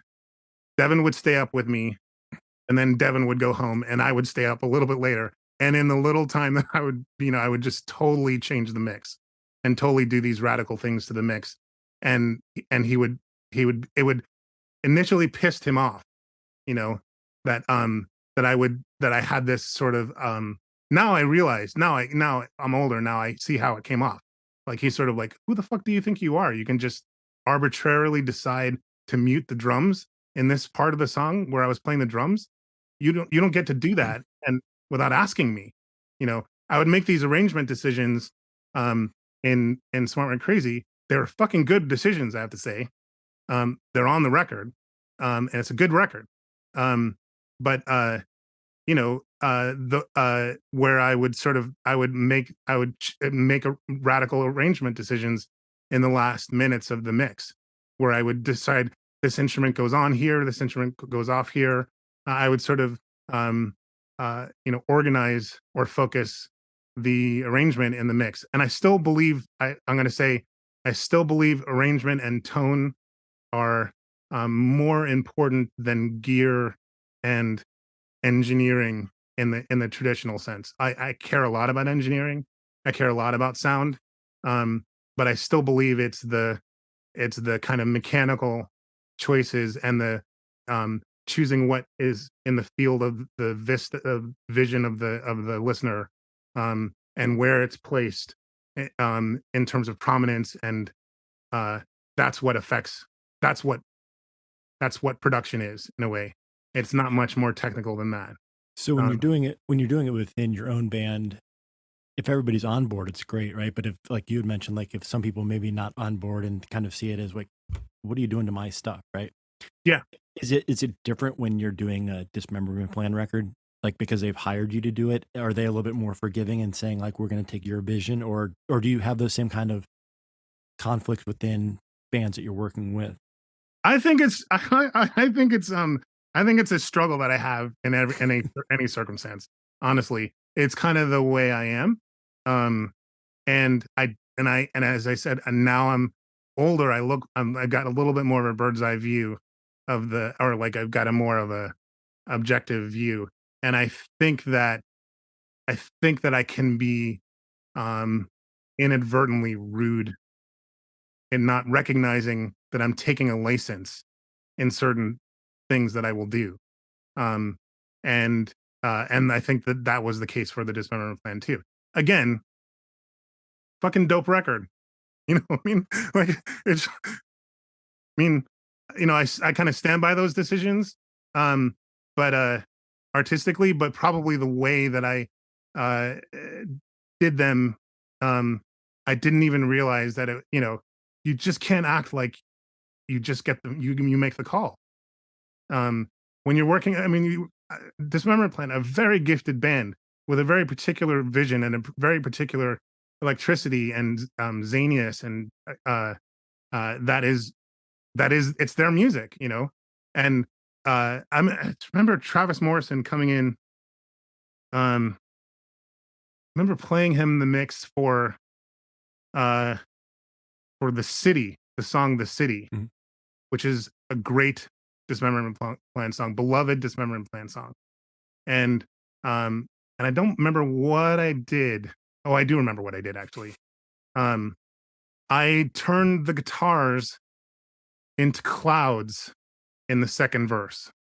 I they were playing guitar, but I manipulated the guitars to be just diaphanous and sort of ambient almost. And I turned them into powder in a way in the second verse. It didn't even occur to me. It was so good, so obviously good, that didn't occur to me that like how it would sound to a guitarist. I was playing there. What is this? Had they, they hadn't done it intentionally. They, had if it had been something I had that we had introduced into the song, and they could have done it on purpose themselves, I think they might have embraced it. But the second verse does this thing that they just didn't expect. And in the song, I think it clears the song for this very, very beautiful, lonely vibe that you hear today. And I remember Travis coming in and playing it. I played him the mix, and as soon as it was done, he said, "Fucking terrible, fucking terrible." And you have to know Travis. I was like, is this? It was so said so aggressively that that I thought it was a joke or something. Like it was like, are you mad? I can't tell if this. And then he left the room. And then and I also had put these sort of fireworks sort of sounds in the chorus of the song. They were very faint, but they were there, and that had not been there and when the band had recorded. I thought it was cool, and I thought it was subtle, and I thought it helped with the song. I kind of saw it as like a gift in a way to the band. I mean, this is literally. I mean, I know how this sounds now. I know what you're thinking. But I know that I was being a dick. Basically, I didn't understand I was being a dick. So Travis leaves the room, and then they try to remix the song. They made a couple of attempts at remixing the song, and then they came back and they heard the original mix. I think they arrived at a mix that they sort of liked, and then they played the original mix back, and everybody just agreed that the original mix was better than the mix that they had done. Again, that story is not actually very flattering to me. Now I realize it's not a proud moment for me. I think the song is good. I think that those choices were legitimate artistic choices. I would have been better had I communicated and negotiated and had some kind of understanding of the social exchange with these artists who were very, again, high level artists. They were my peers. I was not better than them. I didn't have this attitude of like superiority. I don't know if have you seen this video going around of Quincy Jones talking about Michael Jackson? Mm-mm.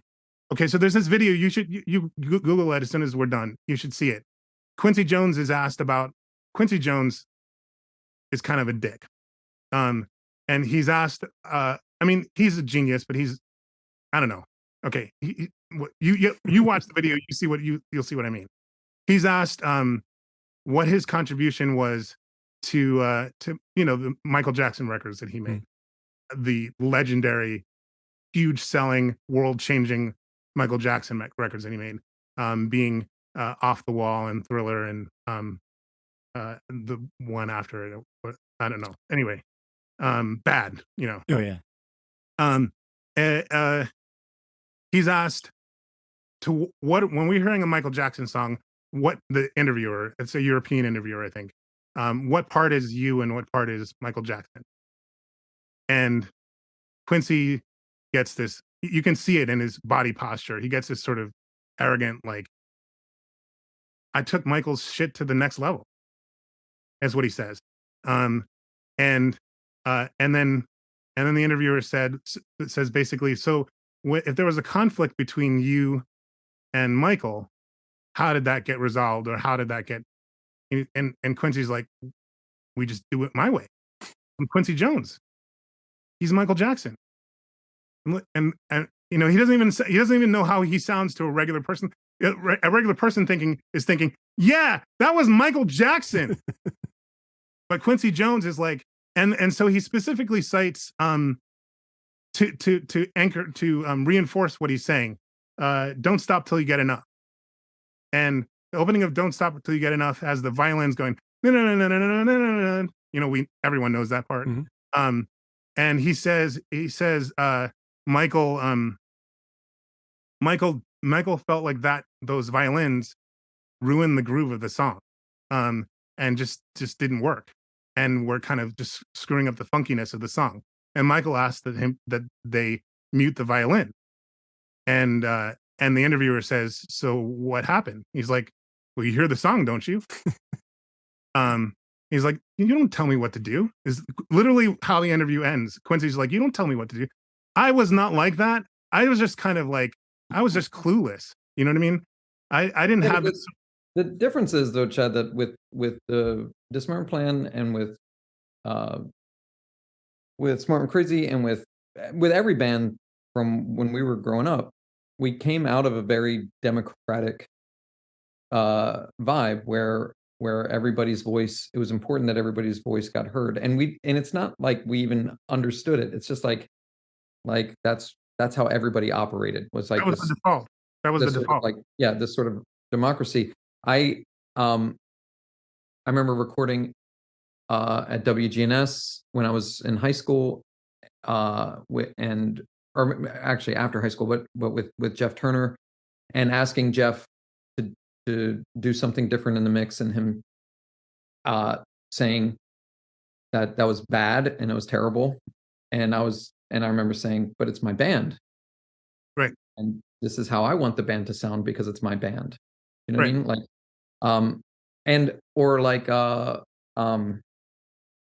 the other thing is that you had a friendship with all the guys in Dismemberment Plan, so it wasn't like they hired you to produce the record and to engineer and produce the record, and they wanted your expertise on it, but they also wanted you because you were their friend. I think the friendship emerged after we were working together. They heard Smart and Crazy, and they liked the way the Smart and Crazy record sounded, and they sought me out. And then we became friends. But we didn't have any initial social connection. They literally tracked me down. They were like, they wanted to know basically why the Smart and Crazy records. I think it was my assumption because we're all from the same same scene. We ended up being in the same scene, but I think that was less the case for the Plan. Can you rattle off other bands that approached you? I mean, was it mostly people approaching you because of what they had heard with Smart and Crazy? Yeah, Smart and Crazy had a thing where we weren't a popular band. Not really until the end of the band where we were able to like sell out shows and stuff. But the people that heard us, that got excited about us, were other musicians, and it sort of traveled. And it literally, I've made a lot more money off of con art in terms of its influence on other people. Sometimes, sometimes more famous people, who happen to be music lovers, and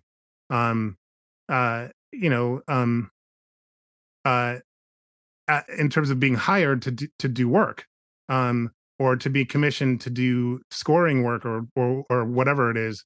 That was the audience for that music was often other musicians. So I think that's a little bit of how like my creative work has gone. I feel like that's the case for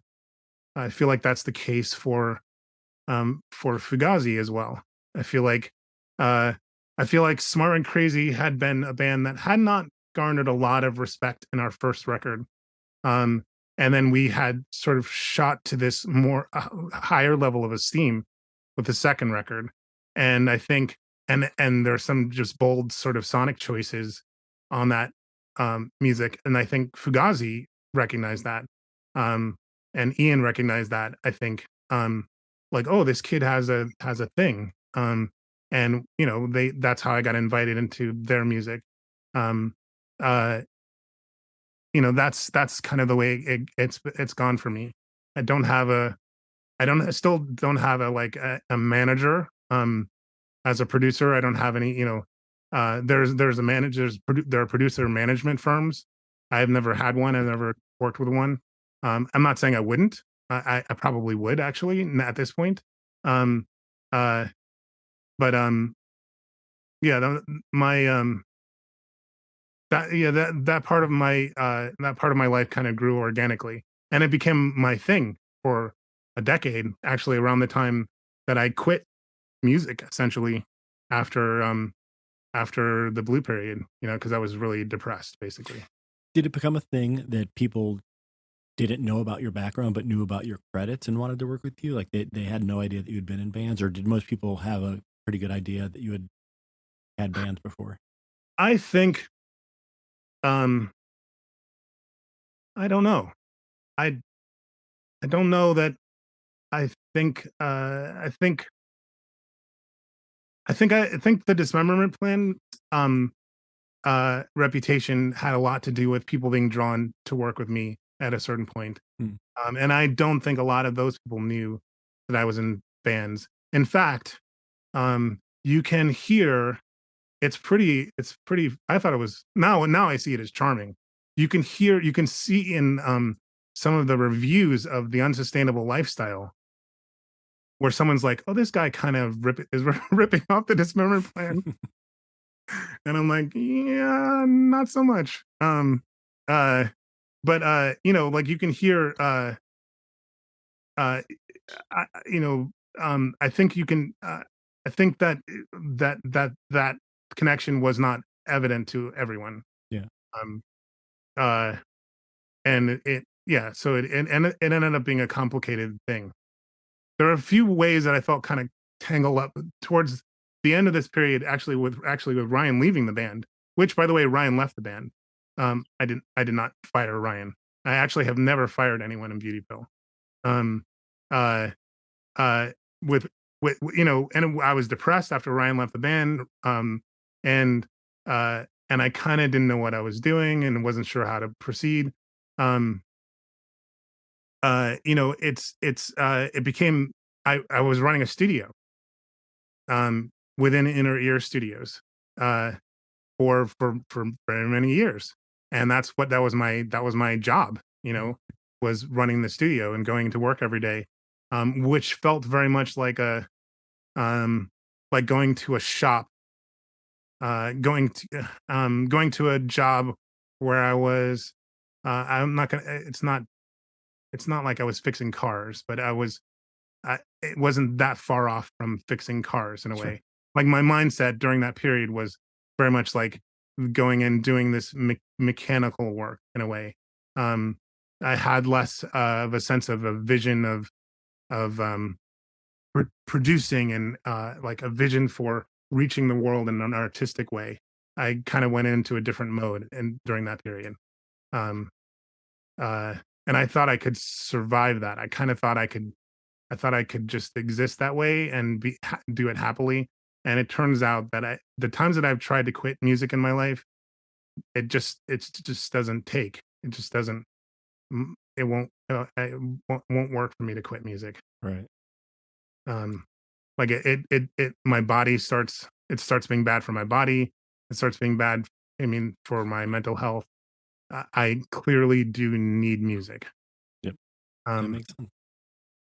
So your mental health and your body needs music, and yet are you finding that by talking, I know that the hesitation with the blue period, um, sort of resurfacing some things. Are you finding that talking is helping you through it, or do you still want to, like, end your press circuit on this at the end of January? I do. I really want to stop talking about it. I declared a moratorium. I told Caroline, who's our publicist. I don't think it's good for me to keep doing this. It's exhausting. You kind of have to go back to a younger version of yourself. And you have to go relive those things. If I'm gonna be honest and present with you, to talk about this period, I kind of have to relive it. I don't know. It's like method acting or something. I don't know how to do it without kind of living it again. Sure. And then realizing that my memories are distorted and untrustworthy. As I said, looking at Ryan's collage, it's just stunning. It's so beautiful, and this very positive and friendly, and there's this camaraderie that is undeniable, and there's this togetherness that is undeniable. And when in my memory, I just think I kind of see myself staring forlornly out the window. It's just not it's not actually what happened. That's not the actual truth. Which is why I've been telling people. People think that I'm playing some kind of game when I say you should talk to Ryan, and they're like, Ryan left the band. why would we talk to Ryan? And I'm like, because he probably disagrees with me in a useful way, and I mean it. I'm not playing a game. Yeah. Like I think that you should not exactly trust me in terms of what I'm. No, I mean this.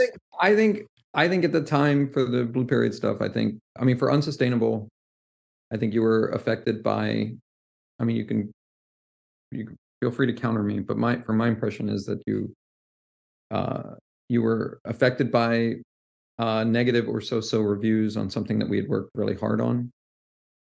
And and I was pretty unshaken by that. And so part of the disconnect between me and Chad in terms of our communication had to do with the fact that Chad would call, it was less email back then and no texting. It was just phone conversations and talking to each other in person. And it was sort of a constant conversation of, this is what people think, this is what people are saying, and me saying I don't hear any of that and I don't see any of that. And then, we read a review together, and the review, the Pitchfork review is terrible. And I'm like, but who cares? Let's just keep being a band and keep playing. My thing was just go, go, go, go. And it was, and we were in very, very different mindsets. I can't say that, I can't say I was completely unaffected by the stuff, but my point of view was different. My point of view was we played, Chad, I'm sure you'll agree, we played shows that were poorly attended. Right? That's part of the circuit that we were on. Coming out of the late 90s into the early 2000s, our existing circuit was the remnants of what Black Flag and Descendants had laid a foundation for in the early 80s. And all these bands in the 90s rode on that circuit, and then that circuit became so take that all the way to the early 2000s, and it's college radio is changing, technology is changing, everything is and a certain kind of professional indie thing starts to happen, right? Arcade Fire, right. clap your hands, say yeah, that kind of stuff. And Pitchfork was an existing juggernaut in terms of greenlighting a band, or anointing, or not greenlighting a band or something like that, and which I don't think is the case anymore with that. But I think it was sort of a new power. But anyway, whatever. Chad and I, our conversation about all this stuff was different. He would be down in the dumps about it, and I would be. Usually, we'd have a really good conversation, and we'd by the time we're done talking about it, Chad would feel better, and then the next day he'd be back to it again, and it was so that kind of stuff was kind of exhausting. Which isn't, when you open up the gatefold, you don't see any of that. Mm-hmm. You really see a different truth. You really, it's not an untruth. No, it's absolutely. That's what I'm saying. Is it's radical to me. I think I think anybody who buys the record will have the same gasp when you know, because it's literally, it doesn't, it's not blue, for example. It's exactly, for me, the reason I made it that way was it's exactly what I wanted. Like, that's what I wanted the band to be. I wanted us to be making records, being on the road, laughing, like, which is what we did. The studio stuff got very difficult. Like making Unsustainable Lifestyle was very difficult, and the record before it, You're Right to Be Afraid.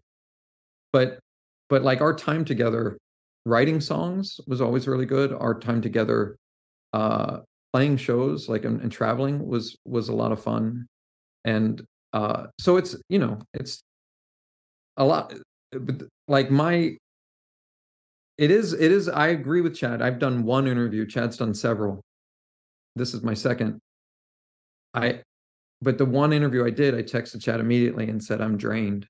Like, I'm and it's partly because I had 2020 hindsight about some of the things I was saying. Partly it's like, it's just going back. Like one of the questions asked was, do I ever listen to the record? And I don't. I don't think that's unusual for somebody who's been in a band to not listen to their own record. But I hadn't listened to it until we started putting it together again. You know what I mean? I had actually. Mm-hmm. Yeah, me either. I had really I'd really removed myself from it, and some of it was hard to hear because I do go back to some of the things that what we did in the studio, and some of it I can laugh about now, like like I was saying, Rachel did a take that's just awesome. She does this beautiful vocal take for Lifeguard and Winter. Chad and I were always aligned. Like, he would play me something like, "Oh my God, I just did this with Rachel. You got to listen to it." And I'd listen to Rachel, and I was just like, it was probably my first time hearing her sing, like when she joined the band, and it sounded so good, and it was great. And then I said, "This is great. This is awesome." And Chad goes, "Yeah. And when I get the right mic," and when she does it again, then it's good. You won't believe how good it's going to be. And I was just like, I hate you. It's already done. Like, what are you talking about? We just heard the thing. And then, so sorry, Chad, but then we go down, Yeah. We go down a rabbit hole of trying to find a mic, scheduling more time. We do the thing again. And the take that's on the record is the first take. It's a handheld mic. Yep. And it's like Chad hummed it to her. Yep. She sang it. It's like her first time singing it. And that's the take on the record. And like, so for somebody like me, it was like that's, look, if you want to know, like, how was the record difficult to make, that's just like a thimbleful of what not just us, but bands do. It's like the madness of, like, we're chasing something, and we're trying to, but Chad is also unlike, we're not the same in terms of, like, Chad will tinker, he'll spend hours tinkering and trying to find something and actually enjoying the process, like having fun getting into the weeds of it, and I'm kind of like, go, let's finish the thing, Right. I feel like there's a danger in overworking something. So I'd be definitely. I was more afraid of that, and that's where the two of us sort of divided. I've got to say that I also had not heard it because it was too painful to listen to, and I had grown this idea that it was just mediocre shit, and then coming to remaster it, I just was stunned by how good it is. Unsustainable Lifestyle is really strong, interesting music. It really has its own personality, its own journey, and all of the songs have a particular feeling. I mean, I'm saying this. I know it sounds arrogant, like I'm saluting myself, but it's not. I heard, like, in remastering it, I was struck by the opposite, like, which is like, wow, this is really vibrant, felt music. Like, there's feeling behind these choices, and And I can't say it was all bad for me. I wasn't saying. I hope you don't understand. Like when I listened to it again after all these years, it wasn't entire. Like I do get mired to certain memories of things that happened in the studio, but there are also, there's also an equal amount of positive stuff. Like I remember, like for example, there's a song called "The Western Prayer." When I listen to "The Western Prayer," I actually I don't think it turned out the way I wanted it in my mind. But what I remember from recording it was we recorded it over and over and over again because we were enjoying playing it and we didn't want to stop playing it. There was no reason to do multiple takes of the Western Prayer except that we were all like Devin and I were playing drums together. Joe Wong was there hitting percussion. I think Abram might have been playing like big bass chords and stuff. And we were laughing and having a great time. The other sort of triumph on that record was the last song on the record is a song called "Terrible Things," and I played this bass line that Chad liked, and we turned that into a song. Wait, I lost you. I lost the sound. I can hear you now. Yeah. Okay.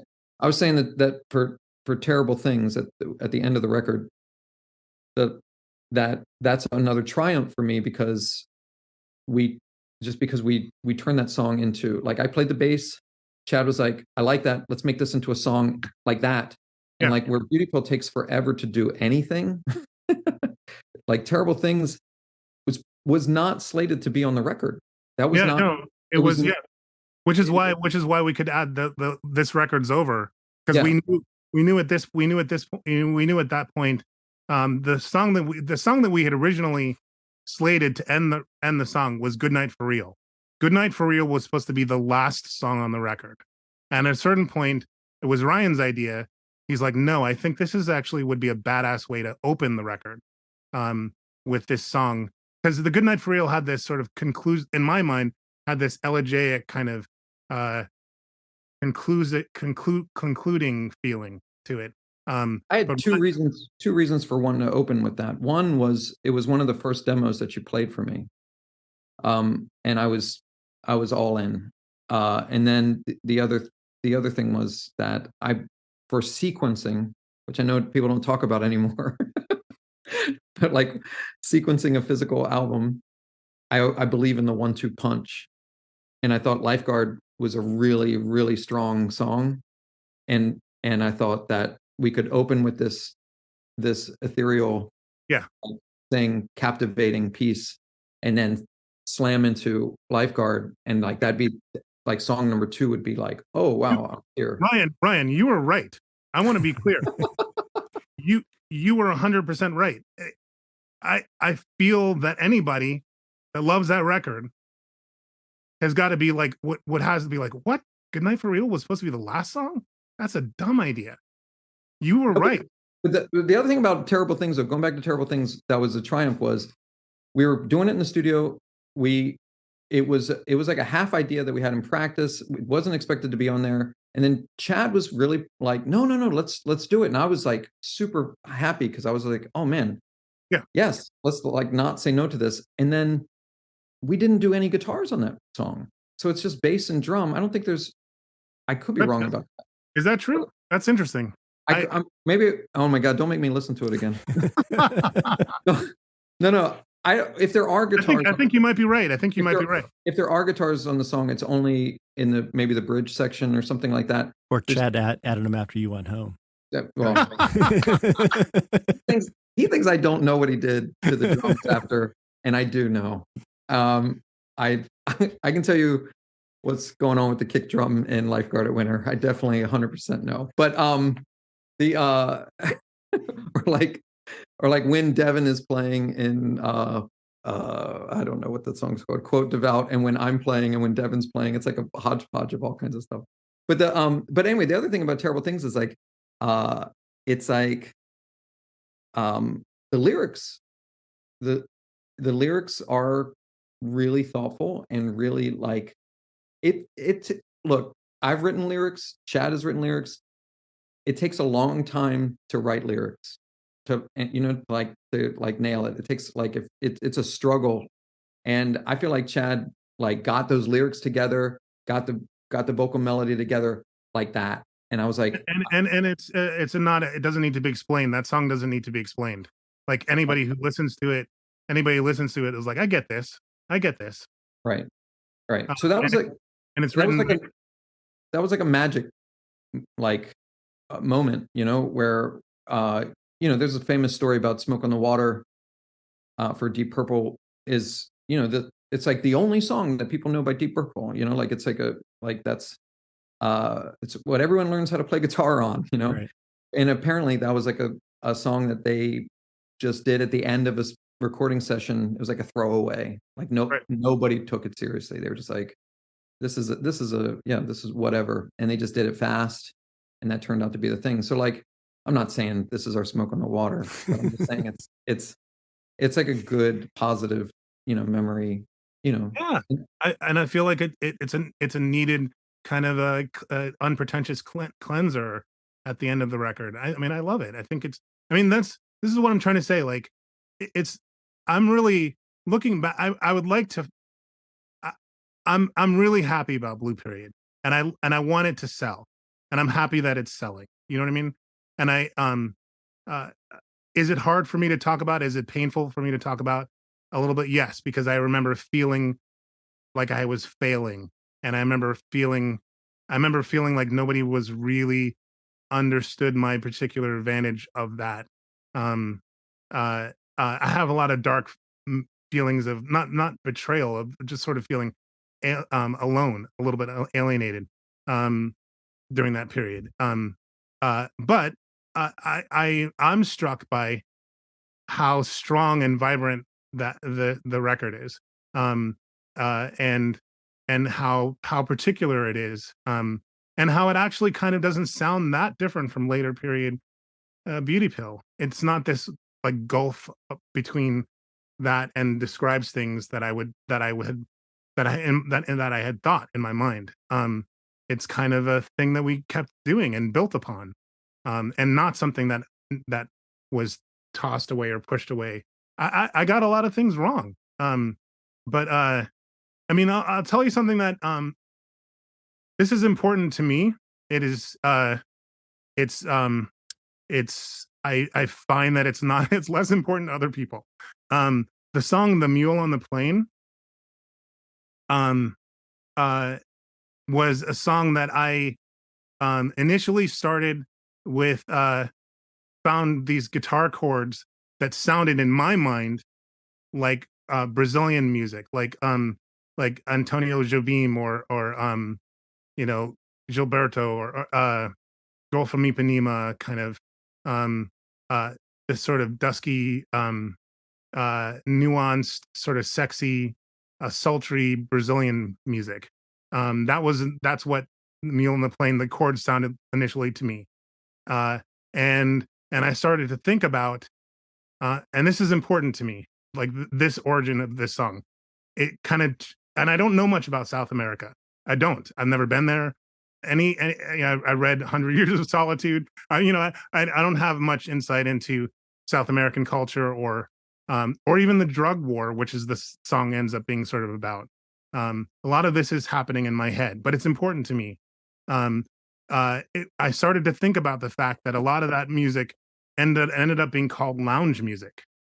You know what I mean? Mhm. A lot of that really harmonically rich and sophisticated and deeply felt Brazilian music ended up being cast as this sort of cheesy, again, like lounge music. Which is lounge being associated with luxury and being associated with kind of pleasure and sloth and not trying too hard and just chilling out. But to me, I was like, well, it's interesting that you know, to me, I mean, what I do know about South America is there's a lot of poverty, there's a lot of struggle, and it's interesting that we associate these tones, these sonorities, with, you know, having a cocktail or whatever.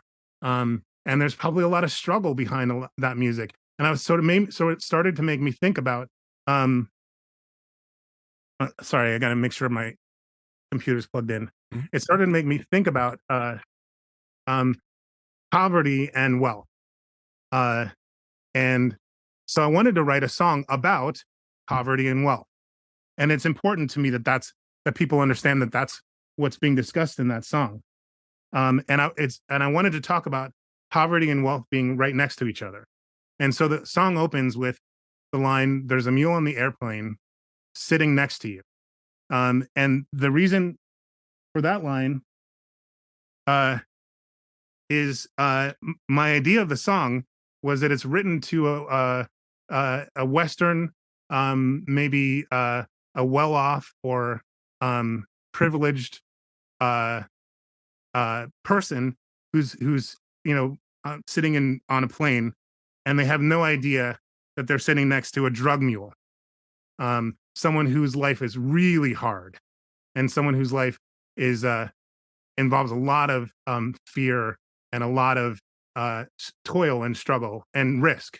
And that was interesting to me to talk about because I wanted to talk about empathy.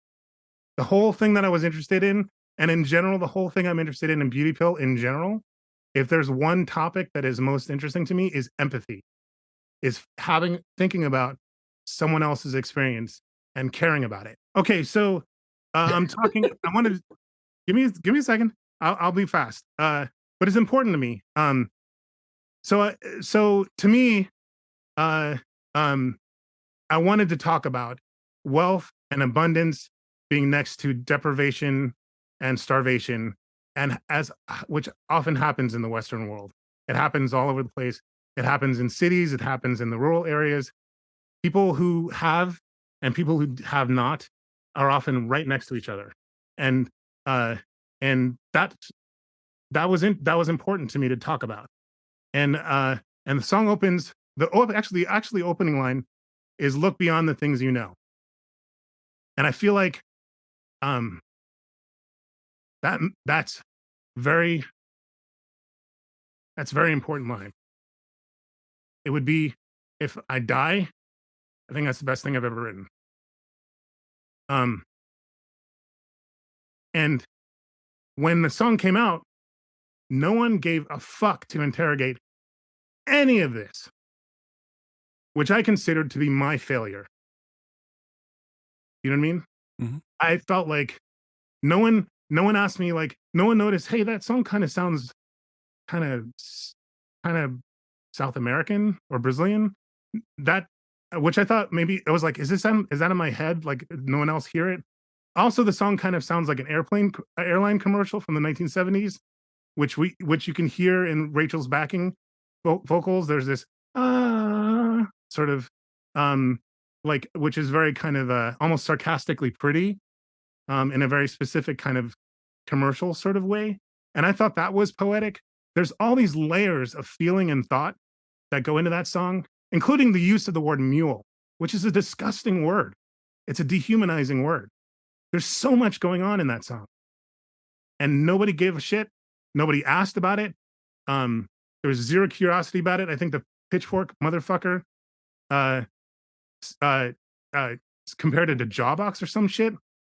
And I was just like, and it just felt like completely like, I don't know what I'm doing with my life. And that's, I want people to hear that now. People are excited about it now. People are very excited about this record.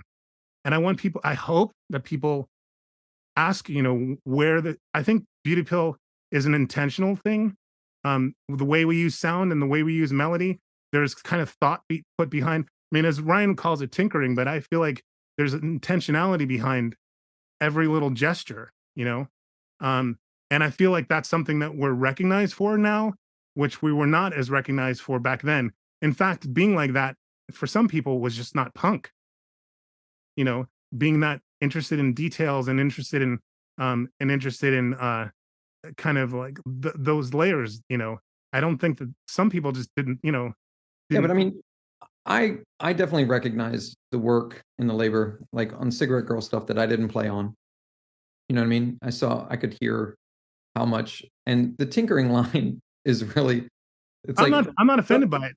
No, but it's really, it comes like, I'm safe because, I was in a practice space with you and Abram and Joanne, and, you and Abram would be going down a rabbit hole of like, well, this note goes with this note. No, this one goes like, and you'd be trying to find something. And me and Joanne would be like cracking jokes on the side. And then, she'd be like, look at them. They're just tinkering. They're just like, she'd get on, but it's, I know. I think the thing about that era and what we were doing was we were trying to find a way.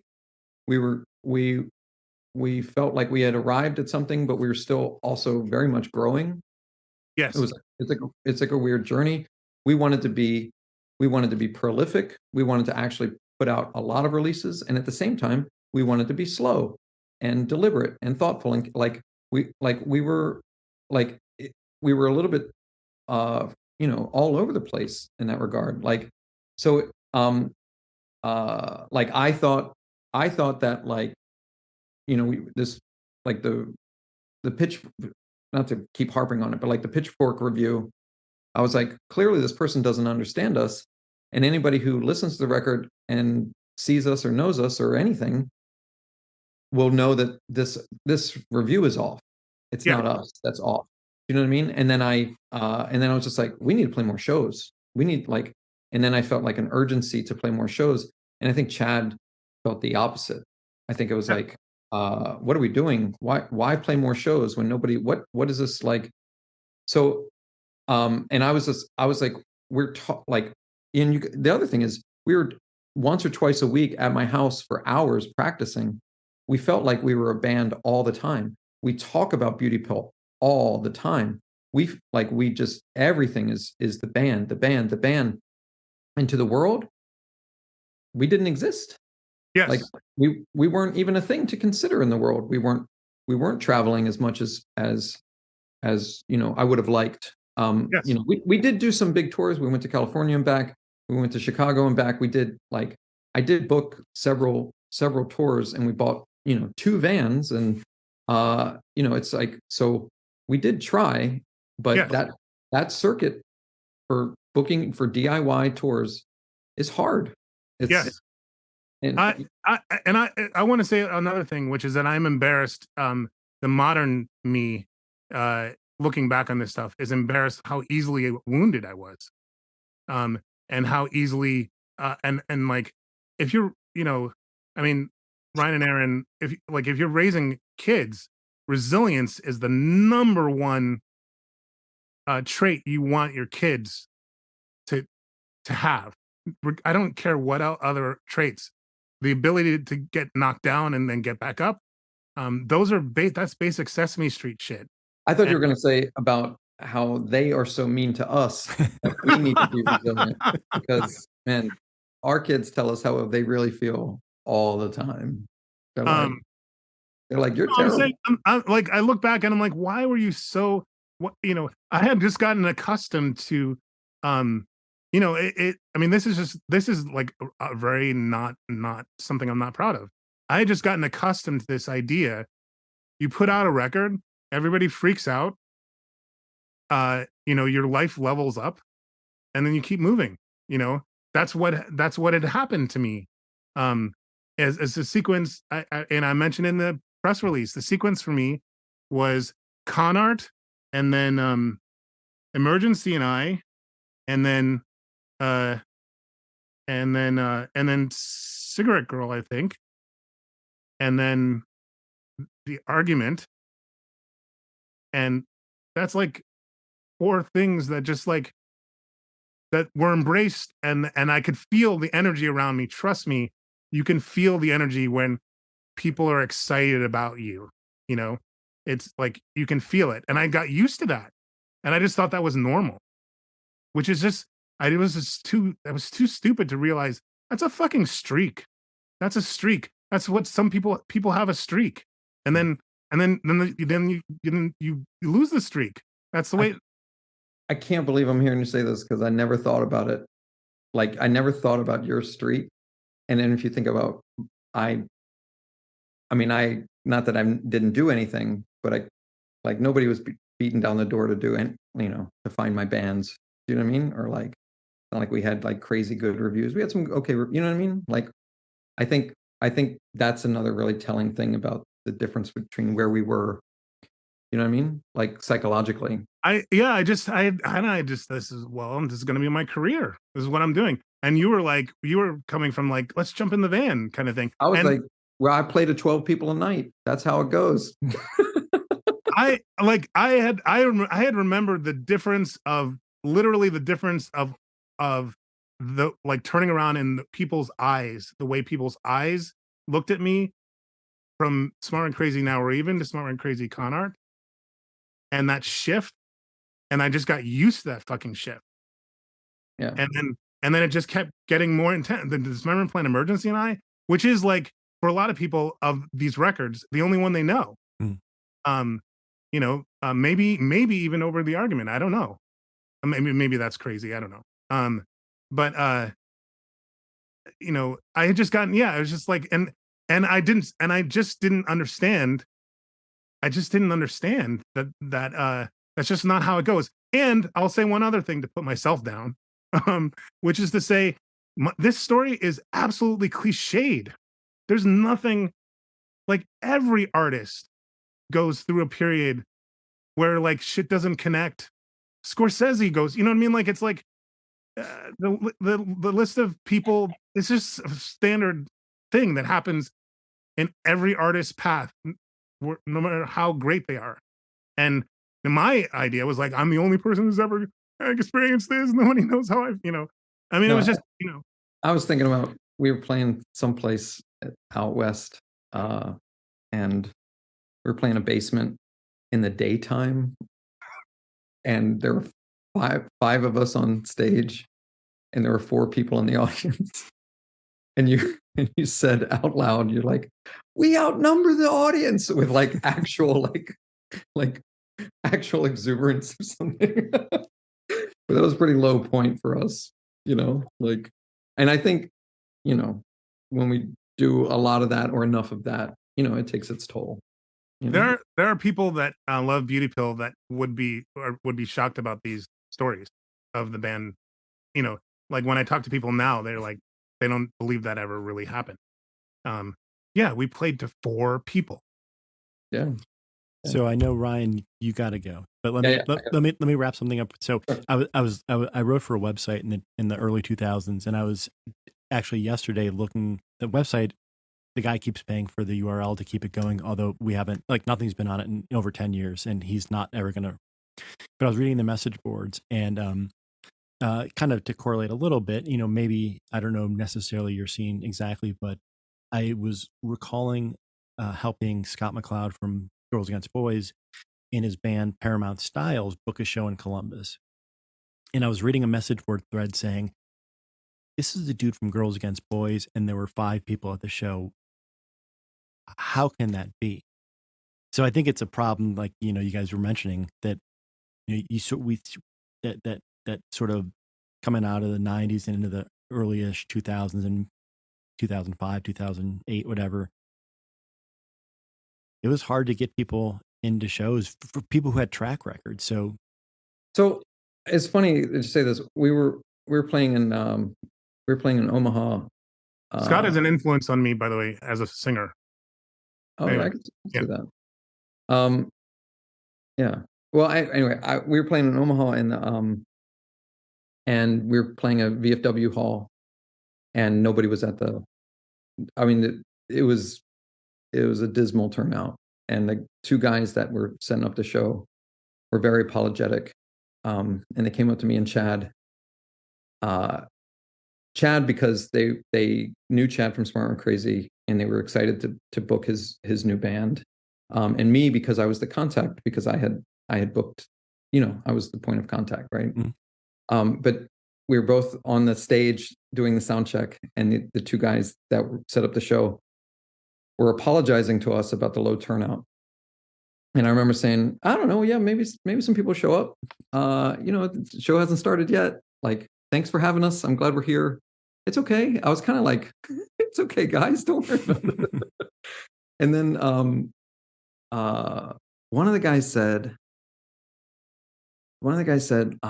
yeah, it just sucks because nobody nobody really cares about, stuff that we care about. Like, we really like you guys, and we're psyched you're here, but like everybody's obsessed with Saddle Creek. And I didn't know what Saddle Creek was at all. And I said, in a fit of like optimism, I said, I was like, Saddle Creek, they could be really cool. It's okay that people like them. Like I was talking about them like they were a band. And I was like, it's cool if people just like different stuff, man. It's all right. And you should have seen this guy's look. Like, he looked at me like I was a stone idiot. There was a phenomenon back in those days, which I later experienced actually singing with Travis Morrison, in his solo disastrous. I mean, way more disastrous than anything we're talking about here. Yeah. Solo career. There was a phenomenon back then where you were not supposed to, you were supposed to avoid certain shows. That Pitchfork there was a culture like, you don't go to the show of the thing that's been dissed. Right. Like, you specifically don't want to be there because it's going to be dorky as hell. And that kind of these aren't the droids you're looking for kind of effect of internet media is not the same. For example, now, if there's a really stupid review of something that I do, I can talk about it, and I have some social power at this point. Yeah. And I'm confident enough in what the fuck I'm doing that, you know what I mean? Like, I can actually affect culture in a way that I couldn't have done back then. And there's an interaction. There's much more kind of parity between the critic reviewer. In fact, there's a weird fucking stan culture where reviewers, people who say negative things about popular records, are like stampeded on by the fans who are incensed that you dare talk about Taylor Swift's how dare you, that kind of thing didn't exist back then. There's a much more of a melee thing that happens now that didn't exist back then. There was sort of a gatekeeper, and we stamp your thing with a grade, and that's that. And nobody comes back from that. I think Beauty Pill at this point is one of the few survivors in terms of the esteem that we have now in 2023, that went through what we went through, and kind of still it's a much stronger thing than it ever was. So I think to close out, we can put the bow on it, right, by saying that we heard about your origin story, and now we're hearing the redemption story. It's like this full arc, right? Like, we've heard the... Well, the only thing I feel bad about is Erin in this conversation, because my desire to involve her is really because she's the future, and that is important to me too. That what we're talking about is the past and the history, and of this really, I have to say, classic shit at this point. The stuff that we did, Ryan, is classic shit. And Erin Erin was initially reluctant to participate in any Blue Period. Erin and I have always done joint interviews together on anything that, since she's joined the band. I've always insisted, people often want to talk to me. I've always insisted that you talk to both of us, because I think it'll give you a more realistic and 3D portrait of who we are. And she's my equal. We're not, she doesn't work for me, or, there's not, I think people get that. And the reason I wanted to involve her in this interview was I really wanted to connect it to these ideas to the future. I know we didn't get to really do that, and I apologize to Erin for that. I just wanted to explain. I may have misgauged it, but that was the reasoning behind it. Awesome. Yeah. All right. Very good. I appreciate the opportunity to talk to you about anything and everything whenever Thanks, you want man. to talk Thank about you. anything. Yeah. Thank you. Thanks for listening. To support the podcast, visit www.patreon.com/digmeout and become a monthly subscriber at www.digmeoutpodcast.com, where you can find links to our Facebook, Twitter, and Instagram pages. The thugs call for self-immolation, plunging beneath your station. They come to slice up